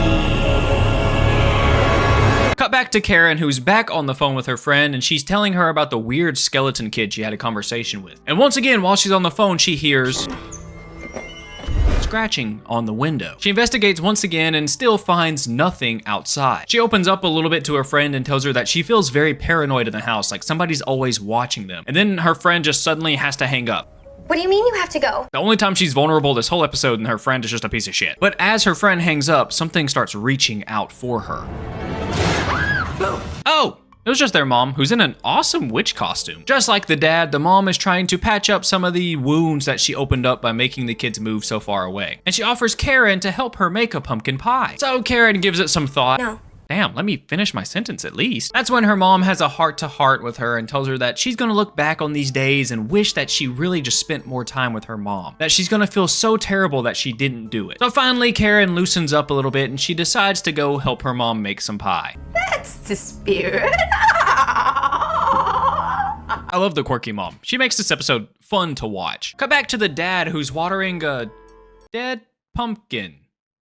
Okay. Doesn't have a green thumb, does he? It's even already carved. Why are you watering a carved pumpkin? When somebody decides to join him. Thinking it's Zach, he decides to have another heart-to-heart with him. He tells him that even if he doesn't want to make his dad happy, he should work to make the mom happy, and she just wants everybody to get dressed up and get into the Halloween spirit. That's when he finally looks up and realizes that it's not his son. Oh, it sounds like he rips his head off, dude. Does it not? You hear the crunch? Next, we get a short scene of Zach wandering around the farm when he spots a scarecrow standing in the middle of the yard. So like a normal person, he tackles it. Well, you don't tackle every scarecrow you see? Cut back to Karen and her mom making pumpkin pie, and it looks like Karen is finally coming around to everything. Or she's at least entertaining her mom to keep her happy. But in the other room, Zach starts unpacking stuff when he opens his closet door and sees the same scarecrow from earlier. Karen comes over to check out the commotion, and this is when Zach accuses her of pulling a prank on him, and also for messing with him outside near the barn earlier. And of course, she has absolutely no idea what he's talking about. She says that maybe it was their mom because she's trying to get in the Halloween spirit, so she could be just pulling pranks on Zach. So they confront her, and she claims she didn't do it in the best way possible. It wasn't me. I pulled no Halloween tricks. I tell you what, I believe her. And as they talk inside, somebody's keeping a close eye on them from the window.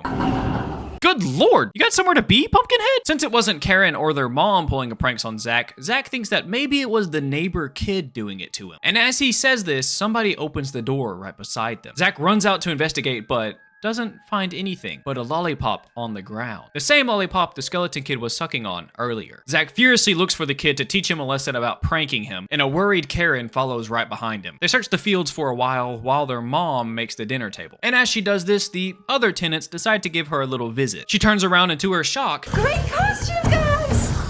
oh god, she thinks it's her kids. Well, she does until they start slowly and silently inching towards her. The kids have no luck finding the skeleton boy, but they do run into his mom, who accuses them of kidnapping her son. She believes that since they moved into Palmer's house, they're equally as crazy as him, which is an insane train of thought. And as she's yelling at them for stealing her kid, they hear a noise nearby, which from the sound of it is the little boy. Or is it? We don't have time to worry about that because the Pumpkinheads have gotten to their mom. Inside, the house is trashed and the mom is nowhere to be found. The kids search the yard for their parents, but only find the scarecrow again. That's when they hear loud roars coming from the pumpkin patch, so they run over there to investigate it. When Karen gets over there, she notices that 2 pumpkins have burlap sacks over them. And when Zach lifts them off, it's their mom and dad. The kids dig them up surprisingly fast, and their bodies are still attached. I thought it was like just their heads, you know, pumpkin heads, like they cut their heads off and then grow their heads like a pumpkin. I didn't know their bodies were still there. These are full-on pumpkin people. Their parents are unresponsive and the kids don't know what else to do. So they both agree to take them to the hospital. But of course it won't be that easy. Everywhere they turn, they're met with terrifying pumpkin heads. Luckily they get away and they get their parents inside the car, but the car won't start. Looks like the Pumpkinheads are a little smarter than they look. And even worse, the parents have fully turned. And that's the end of the episode. Personally, I think this episode is pretty good. Is it better than the first? No, but it's pretty good. It does have some really nice scares in it, and I find the Pumpkinheads to be more terrifying in this one. They actively try to capture the family the whole time, and it looks like they've gained some new powers. We know that they can now reach up to the 2nd story window, and then we have the Flash over here. It's just vastly different from the somewhat normal, slow-moving Pumpkinheads that we got in the first episode. My guess is, since Palmer is dead, they probably haven't been taken care of or fed in a long time, and they probably hate that a new family is moving in so soon. And on top of that, the dad was wearing Farmer Palmer's clothes. That probably didn't make them feel any better. And both kids talk major shit about Palmer and the house itself. Even the mom, even though she's super optimistic most of the time, she takes a few jabs at the house, which was probably a tipping point for the Pumpkinheads, and that's probably why they attacked them so brutally. Plus, it was Halloween night. I mean, come on. Now let's talk about the family. Oh my god. Were Karen and Zach so annoying? Like, I think they're even more annoying than Scott in the previous episode. I understand that moving to a new place can be stressful and upsetting. I'm currently doing it. Look at this shelf, I have no more books. And I know the place that they're moving into isn't exactly in tip-top shape, but they could have been a little more gentle about the whole thing. Even Jeffrey in the episode Walls wasn't this annoying about moving into a house. And there was a man living in his walls. Karen does somewhat come around in the end, and at the very, very end of the episode, she even tells her parents that she does love them after they got turned into Pumpkinheads, but still. And Zach, he was a little less annoying than Karen, but he never had a redemption moment, so he just stays annoying. And he never forgave his parents, which must suck now because they're all dead. I also don't know what was going on with that scarecrow that just kept showing up. I guess the Pumpkinheads were just doing it to try to scare them, maybe? Or maybe it was its own supernatural spooky thing. Overall, I think these are some of the best Haunting Hour episodes. The twist in the first episode was definitely one of the craziest twists in the whole series, maybe in all of Goosebumps and the Haunting Hour. And the monsters themselves are terrifying. Top 3 scariest monsters, not even lying. Like they could be in an actual horror movie kind of scary. But come on, let's be honest with ourselves. The best Pumpkinhead is Sam from Trick or Treat. Let me know what you think about the episode Pumpkinheads or Return of Pumpkinheads in the comments below. Let me know which one you think is better. I have a Patreon. The $5 members get bonus content plus videos a day early, maybe some pictures of my cats, and a Discord server to come talk to me and have some fun in. Also, your name right here on screen. Like the video if you like the video. Thank you for watching the video all the way through. I appreciate you all, and peace. Hello, everybody, and welcome back to my channel. I'm so excited to see you, especially our new friends. I'm talking to you, Jeremy.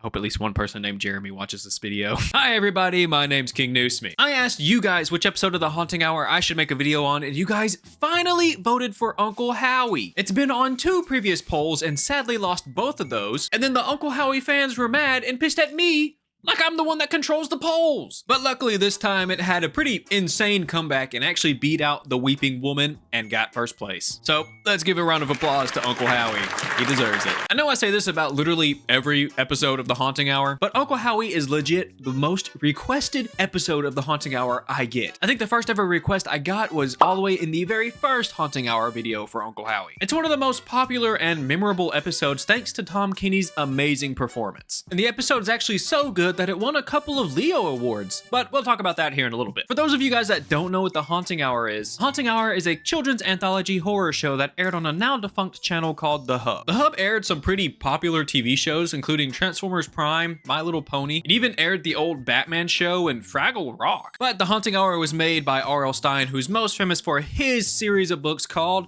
Goosebumps. And the Haunting Hour is considered to be one of the scariest kid shows of all time. The show has a nice mixture of original stories as well as stories from the Nightmare Hour book and the Haunting Hour book. And if you enjoy this video, I have a whole freaking catalog of the most popular, the scariest, the wackiest Haunting Hour episodes in a playlist for you so kindly to watch. Uncle Howee is the last episode in season 3, and it actually aired a couple of days before Christmas in 2013. It was also a little bit ahead of its time. The episode turns a children's TV show into a horror story, and I couldn't really find much that had this premise before Uncle Howee. The only 2 I could think of was Candle Cove and Don't Hug Me, I'm Scared. I'm sure there were a lot of different shows that did that take way beforehand, but those are the only 2 I could think about. And like I said earlier, Tom Kenny plays the main antagonist in this episode. And if you somehow don't know who Tom Kenny is, you've definitely heard his voice. He's in literally everything. Look at this resume. Holy shit, there's so much stuff. Some of the most popular characters he's voiced is the mayor of Townsville in Powerpuff Girls, the Ice King in Adventure Time, and of course, SpongeBob SquarePants. He was also Wheelie in the Transformers movies, that annoying little shit. Sadly, this is his only role in the Haunting Hour, but he definitely left his mark. But I'll talk more about details after we finish the episode, so let's quit yapping and get into it. We start this episode with a catchy little tune as we meet the infamous Uncle Howee. How we doing? How we doing? Watching this brain rot of a TV show is Cynthia, and she's really getting into it. Wowie zowie! Cynthia is played by Gina Skoji, and she was actually in another Haunting Hour episode called Arg V. And despite it sounding very piratey, it has nothing to do with pirates. It's actually about an RV that comes to life. And Gina plays a dead girl that died in the RV. She also won a Young Artist Award for this episode. So go Gina. While Cynthia is enjoying her favorite TV show, an unamused boy named Jared comes in, and he is upset because he can't go hang out with his friends because he has to babysit his little sister, or as he calls her, My little blister. Why do you call her that? Because she's annoying like a blister. I could have figured that out, yeah. And you might recognize Jared from the previous video I've made on the Haunting Hour, because he's the annoying brother Scott that gets his head turned into a pumpkin in Pumpkinheads. He also plays the little boy Sam in Alien vs. Predator Requiem. He was also the first kid to die by a chest burster in that movie series. And his death was so brutal that it actually led to the movie having some controversy for them killing off a kid in such a brutal way. Anyways, we learn that Jared is babysitting his sister because their mom is working the night shift at the hospital. But all of Jared's friends are going to see a movie and he really wants to go. So he devises a plan to sneak out. Back inside the living room, we learn that Uncle Howee is farming parasocial relationships with children. Uncle Howie's my friend. I would never do anything like that with you guys because I love you guys, especially you. Yeah, you. I love you the most. And Jared keeps trying to remind his sister that she doesn't actually know Uncle Howee, so she's not actually his friend. Cynthia, for the 247th time, Uncle Howie's not your friend. Dang, he told her that many times? And he's counting each time he tells her? I don't know who's more weird in this situation. Jared is getting a little tired that his little sister is ignoring him because he's trying to tell her how terrible of a show her favorite TV show is. So to gain her attention, he turns off the TV, which Uncle Howee himself doesn't seem to appreciate. Kind of looks concerned for a second before he turns the TV off. Jared tries to get his sister to do something else besides sit in front of the TV, but she's a persistent little girl and she just wants to watch Uncle Howee. So Jared just throws the remote on the couch and then she immediately just watches Uncle Howee again, where he talks about how much he missed Cynthia because he is her friend. And it's revealed that the show maybe isn't so parasocial after all. Because we're your friends. Isn't that right, Cynthia? Okay, where are the cameras? Uncle Howee has tapped the house. Is it up here? Cut back to Jared, who plans to put his little sister in bed and then sneak out to go watch the movie with his friends, making it back before his mom gets home from her shift. So he goes downstairs to find his sister and she's surprisingly not sitting in front of the TV rotting her brain away. Rather, she's sitting at the kitchen table, staring emotionless. You are so weird. Yeah, that's what I was thinking. The two are starting to get a little hungry, but luckily their mom left them $20 to buy a pizza. But Jared needs money to get inside his movie, so fish sticks it is! He doesn't even bother washing off a plate for his little sister before he plops count them, two fish sticks inside the microwave. It smells fishy. Yeah, no shit. What do you think fish sticks are gonna smell like? Apple pie? The fish sticks smell so bad that they summon Uncle Howee, who is there to teach kids how to eat right. Maybe Uncle Howee isn't so much of a bad guy, actually. But Jared finds it weird that the TV turned on all by itself, and that Uncle Howee knows that they were supposed to order pizza. Unless it's pizza! But it's just too weird for him, so he turns the TV off just in time for the fish sticks to finish. Ah, yes, disgusting fish sticks and milk. The meal of gods. Cynthia makes the right decision and decides not to eat the meal, which probably saved her from having wicked diarrhea later. Since Cynthia refuses to eat her dinner and his friends are kind of pressuring him to hurry up, he tells his little sister that she needs to go to bed now because he's in charge of the house and whatever he says goes. But she refuses and sits in front of the TV to watch Uncle Howee because she wants to watch Uncle Howee, and she's going to use her willpower to turn the TV on. But that's not how TVs work. Or is it? No, it's not. So he picks up Cynthia and carries her upstairs to get ready for bed. But that's when Uncle Howee turns on the TV and starts looking for Cynthia. Huh, I guess that is how a TV works. Jared tries to get Cynthia to put on her pajamas to go to bed, but she just gives him that emotionless blank stare. I'm starting to actually think her brain is rotted out, dude. She just stares emotionless unless Uncle Howie's in front of her. Luckily, when Jared steps out, she puts on her pajamas and then he tells her to go brush her teeth before she gets to bed, but she's not alone in the bathroom. What's going on in there? Is he in the bathroom with her? Uncle Howee, more like Uncle Diddy. Cynthia steps out of the bathroom and Jared tells her to go to bed because rules is rules. Great grammar, Jared. But Cynthia tries to warn Jared that he is here and he is very upset. But of course, Jared thinks that she's just trying to scare him, so he brushes this off and pushes her to bed. And before Jared could walk out, she tells him, "He's gonna get you." And then she fakes like she's sleeping, but she actually has this devilish smile on her face. Yeah, that's not creepy at all. And as Jared is getting ready to leave, the TV turns on its own. And it starts playing that same catchy tune we heard at the beginning of the episode. Jared goes into the living room to try and turn the TV off, but that's when Uncle Howee starts talking to Jared specifically. This freaks Jared out so much that he understandably turns off the TV and unplugs the TV. And this is when he gets a call from who he assumes is his friend, but it's actually Uncle Howee. Just then, Uncle Howee's piano passes behind him in the hallway, and Uncle Howie's bunny friend Loomis is bouncing all around the kitchen, where he accidentally leaves his carrot behind. Get your hands off my carrot, Loomis! Somehow, Uncle Howee has found his way inside the house, and he creepily sings his theme song once again, but this time it's live. Hey, Jared is lucky. I'm sure thousands of kids would have paid at least $100 to see that. Jared starts asking really dumb questions like, "How did you get in my house?" Pfft, idiot. And the rabbit Loomis calls Jared out on being a bad big brother and just a bad person in general. And I'm starting to get the sense that Loomis doesn't really like Jared. You little blister. Damn. At least Uncle Howie's nicer. Jared doesn't mean to be a hateful, vicious bully all the time. Never mind, Uncle Howie's pretty brutal too. No joke, I thought he was gonna say hateful, vicious bitch when I first watched this episode, but then I remembered it's a kid's show. Jared is super freaked out by this, so he decides he's gonna call the cops. But checkmate, bitch.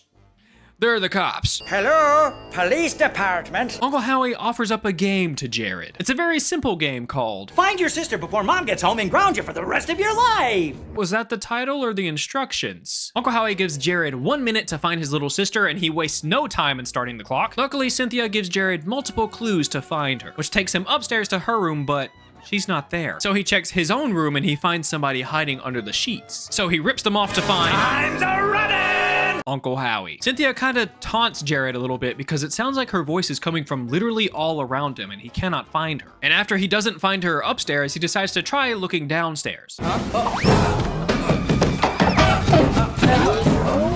Sadly, the time is up and Jared did not find his little sister. And Uncle Howee rubs this in by giving us a pretty catchy tune. Time's up! Time's up! Looks like you lost the game! And Jared is visibly upset that he lost his sister, so Uncle Howee tries to cheer him up by offering him some food. How about a fisting? Hey, that one still looks better than the ones he tried to feed his sister. This is when Jared tries to find a rational explanation for everything that's happening. He thinks Uncle Howee broke into his house and somehow hacked his phone so he couldn't call the cops or anybody, which is reasonable, but he does not know how Loomis is moving around so much. So he finally asks them what do they want. And Uncle Howee says the most Uncle Howee thing ever. He just wants to be Jared's friend. So Jared reluctantly agrees. I can't hear you! Hey, that sounds familiar. I can't hear you! So Jared agrees to be his friend and they shake on it. Literally shake their bodies. God, this rabbit's gonna get whiplash. Calm down, man. Then we cut to their mom who's coming home after her long shift. And Cynthia is still watching Uncle Howee in the living room. And their mom can't seem to find Jared anywhere. And as she's looking for the remote to finally turn the TV down, this thing has been blasting throughout the whole episode, Uncle Howee decides to introduce us to his new friend. Jared! There he is, Mommy.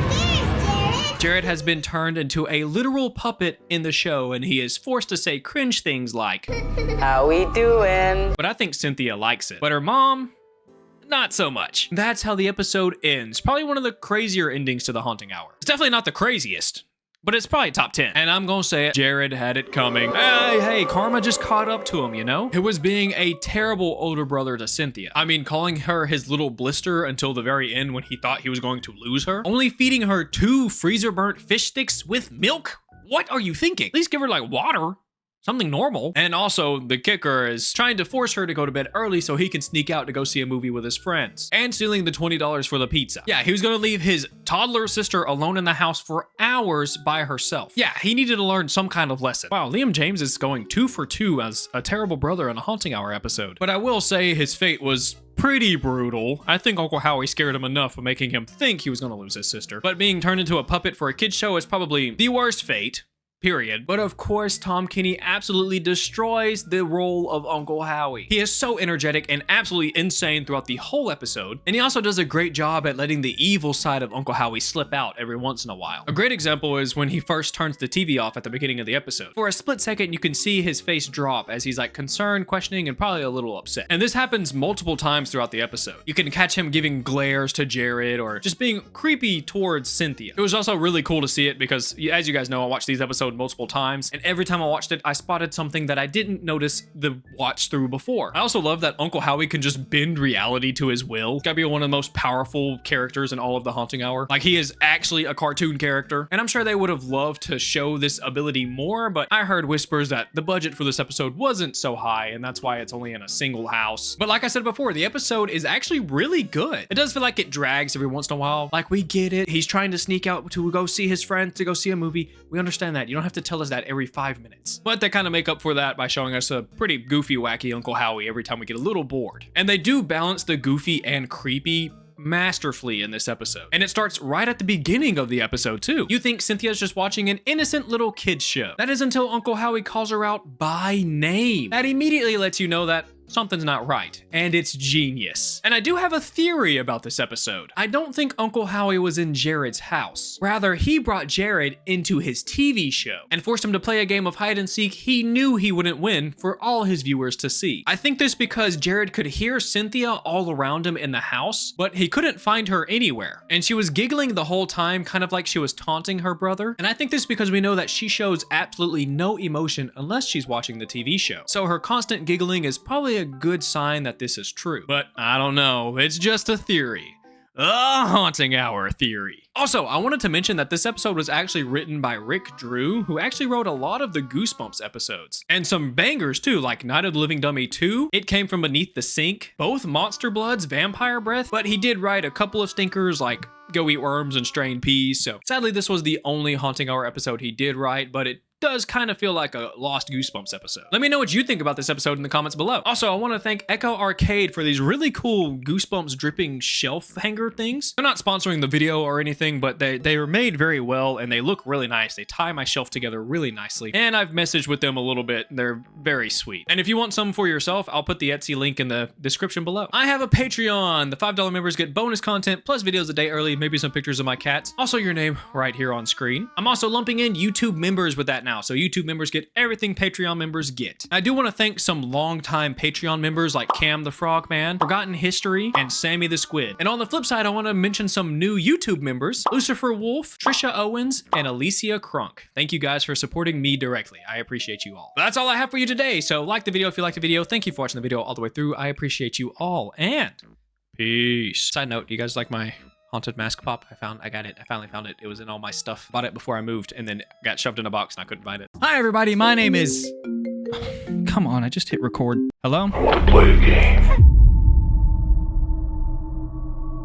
Can you please take my number off the call list? Thanks. Hi everybody, my name's King Newsme. I asked you guys which episode of the Haunting Hour you wanted to see me talk about, and you guys voted for Wrong Number. One of the most popular and memorable episodes of the series, and whether you voted for it because of the fond memories you have from watching it as a child, or because you were one of the few that voted for it just because there was a goth girl in the poll, you sick freaks, I'm still pretty excited to talk about it. For those of you guys that don't know, The Haunting Hour is a show that aired from 2010 to 2014 on a now defunct channel called The Hub. It was created by R.L. Stine, who's known for his popular book series turned TV show, Goosebumps. The Haunting Hour is known as a darker version of Goosebumps and is one of the scariest kid shows of all time, with some actually terrifying monsters and some pretty dark twist endings to the episodes. They take short stories from Stine's other books, like one so conveniently named The Haunting Hour, and another one called The Nightmare Hour, as well as some short stories made by other authors, which is why I really like this series. Today we're taking a look at Wrong Number, the 16th episode of the first season that stars Debbie Ryan as our main character, Stephanie Howard. You might know Debbie Ryan from one of her Disney Channel shows like Sweet Life on Deck or Jessie, or maybe you know her from her famous movie that hit the world by storm, Radio Rebel. She's also married to 21 Pilots drummer Josh Dunn. I just like that fact. This episode is directed by Neil Fernley, and he has directed some of the best episodes in the series, like all of the Lily D episodes, Pumpkinheads, Grampires, Dreamcatcher, and so many more. Also, I feel like I need to mention that this episode isn't based on the Fear Street book with the same name. Besides prank calling people, they're nothing alike. But that's enough yapping, let's get into the episode. We start this episode by meeting our main character Stephanie and her best friend Taylor, and in a voiceover we learn that Stephanie isn't like other girls because she's just hot and popular and everybody should bow down and kiss her feet. She doesn't say that, but I'm sure she would. I mean, the way she introduces us to Taylor should tell you all you need to know about her. The slightly less hot girl next to me is my BFF, Taylor Turner. Yeah, she's pretty horrible. Sadly, Taylor is doomed to follow in her footsteps and never have an original thought. As she slow-mo walks down the hallway, she complains that all the boring girls get the lead roles in these movies and that it's totally unfair. Yeah, because I relate to a girl who's full of herself. Makes sense. Luckily, this cringe-inducing scene gets interrupted when Stephanie accidentally runs into the goth girl. Watch where you're going. Yeah, little Miss No Sunshine. This is Adriana, the token weird girl for this episode, and she's played by Casey Roll, who was last seen on this channel in the episode Pumpkinheads. She played the older sister Allie. She's also in the two-parter episode Golem as Bonnie. Oh, and Taylor is played by Sarah Dugdale, and she was last seen on this channel as Lisa in one of my favorite Haunting Hour episodes, Creature Feature. After Stephanie rudely bumps Adriana, she doesn't even feel the need to insult her to her face. She uses texts instead. Oh, actually, I just got a text of my own. Hold on. She even broke Adriana's phone and acts like nothing happened. But despite her best friend being a total asshole, Taylor still apologizes to Adriana. So there is still some hope left in her. Cut to later that night, they're hanging out, doing girl stuff, painting their toenails, whatever girls do, when one of Stephanie's favorite songs comes on the radio. So of course they crank it up and they start dancing and having fun. But it's quickly ruined by Miss Belzevich, her elderly next door neighbor, who hates fun. Fun fact, the song that they listen to in this scene was actually made by Debbie Ryan for this episode specifically. It's called Made of Matches, and you can listen to the whole song here on YouTube. I listened to it and, well, it's It's just not for me, I guess. But I listened to it. Also, another fun fact, this poster in her room shows up in the episode Catching Cold behind Marty in his room. And believe it or not, Stephanie is actually rude to her neighbor. Can you believe that? She turns up the music just to piss her off even more. But Miss Belzovich is a persistent old lady, and she comes straight to the door and spams the doorbell like there's no tomorrow. She pretty much tells Stephanie what we already know about her to her face, that she's an awful human being. She even tells Stephanie that she'll stop ringing the doorbell whenever Stephanie stops playing her music so loudly. And she even offers to teach the girls how to be nice. But I think you know how Stephanie reacts. She tells the old lady that she can play her music as loudly as she wants. God, you're being so mean, you're killing the old lady. Come on, man. Would it kill you to be nice for 2 seconds? Thanks so much for stopping by, Miss Biazovich. What did she say? Biazovich. I literally cannot tell if she is saying bitch or vitch right there. It's impossible for me. It must have been bitch because she has had it with these rude girls and she holds the door open and all but curses the 2 girls. Somehow the rage Miss Biazovich feels for the girls makes the doorknob freeze over, which makes Stephanie let go and gave Miss Biazovich ample time to grab her hair. Luckily, Taylor closes the door before anything too crazy happens, but I don't think it's over yet. She's gonna pay. Big time. By the way, Miss Belzovich was played by Karen Conoval, and she was also in the 2-parter The Most Evil Sorcerer in this show. She played old Griselda. She's also in a lot of other cool movies too, like Scooby-Doo Monsters Unleashed, Diary of a Wimpy Kid, and she plays Maurice in Planet of the Apes. She's also appeared in a couple of Supernatural and the X-Files episodes. Next, we cut to Miss Belzovich as she's getting a pretty strange phone call. Hi, is this Amanda Hagenkiss? Okay, Stephanie, I've seen The Simpsons before. Come up with your own joke. Hey, I'm looking for Amanda Hagenkiss. But she does get Miss Belzovich with the joke. Not surprising. Who'd want to hug and kiss an old hag like you anyways? Oh, but one prank call isn't enough because she calls back immediately for round 2. And round 3. And by round 3, Miss Belzovich has had it and warned Stephanie to not call her back or else. No mercy for mean girls. Damn, Stephanie's gonna die for sure. The next day, Stephanie is leaving for school when she spots paramedics going into Miss Biezovich's apartment. She calls her friend Taylor so the 2 nosy girls can spy on the workers and see what's going on. As they're peering through her peephole, they spot some guys from the morgue that go into her apartment with a stretcher. That's not good. The younger one is way cute. Dude, now is not the time to try to pick up dudes that are way older than you. Really, an old lady just died and she's gonna give him her number. Cool, great. Awesome. Jesus, man, your dead neighbor's right there. Maybe she deserves to be cursed. She's kind of horrible. Later that day at school, Stephanie does her usual bullying to poor Adriana. But this is when she gets an alarming text from a blocked number. They text multiple times saying, "It's bad to be a mean girl. I tried to warn you. I told you to be nice, girls." Obviously, this freaks Stephanie out, and back at home, she's telling Taylor about the text, and she says that when she texted back, the message didn't go through. And that's when she gets another text. "Less fix hair. More fix you." Okay, that one wasn't as intimidating as the other ones. Stephanie tries to think of a rational explanation for all the texts. I know who's sending the messages. It's Howdy Mort guy. Why would he be texting you creepy shit like that? Why would he be texting you? You're like 16. Someone call Chris Hansen. Call him. Let's get him going. Let's get him going. Weird way to flirt. Hey, at least Taylor is on my side. That's when Stephanie gets a call from the blocked number. She answers it and she hears, "Yeah, I don't think it's your morgue dude." After the number hangs up, she quickly calls them back and Miss Biezovich's phone rings on the other side of the wall. The girls are officially creeped out by this point, but what's even worse is Taylor's phone rings this time. So even she's not safe from this anymore. Taylor answers the phone and hears the same thing they heard from Stephanie's phone earlier, except this time you can hear a blood-curdling scream on the other side. Who is this? We can't understand you! Stephanie picks up the phone and calls the number back to see if it comes from the neighbor's apartment, but the phone doesn't ring. But there is someone over there.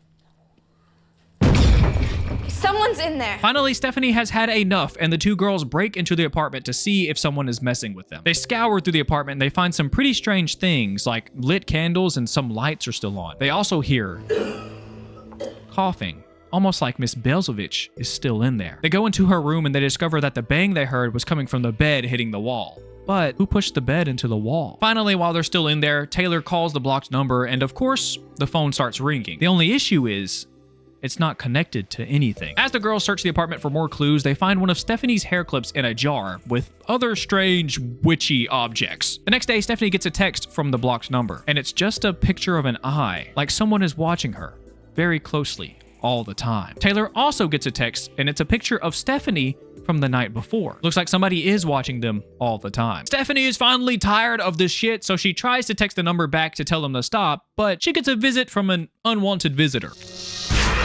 Okay, that's actually pretty freaky. I don't know what I would do if a spider crawled over my phone like that. That was so freaky that she actually threw her phone away. And Taylor's phone. She's really not messing around anymore. The two girls go to the library to find Adriana and ask her for a favor. Understandably, Adriana does not want to help her because she's just been mean to her whole life. Whenever mean to you. You're always mean. They tell her about Miss Beelzevich and how they think she's haunting them. And they figured Adriana could help them because she's goth? I think she's haunting us. And I thought maybe you're a witch. Yeah, that's a little out of line, Stephanie. Adriana tells them that she's not a witch, but if they're actually haunted, she might be able to help them. And Adriana gives them her uncle's address because he's actually an expert in the paranormal. And she tells them to meet him after school. And on their way out, the librarian stops Stephanie and tells her that she got a call. And as you could probably imagine, it's not good. Your heart will be ground and thrown to the wolves.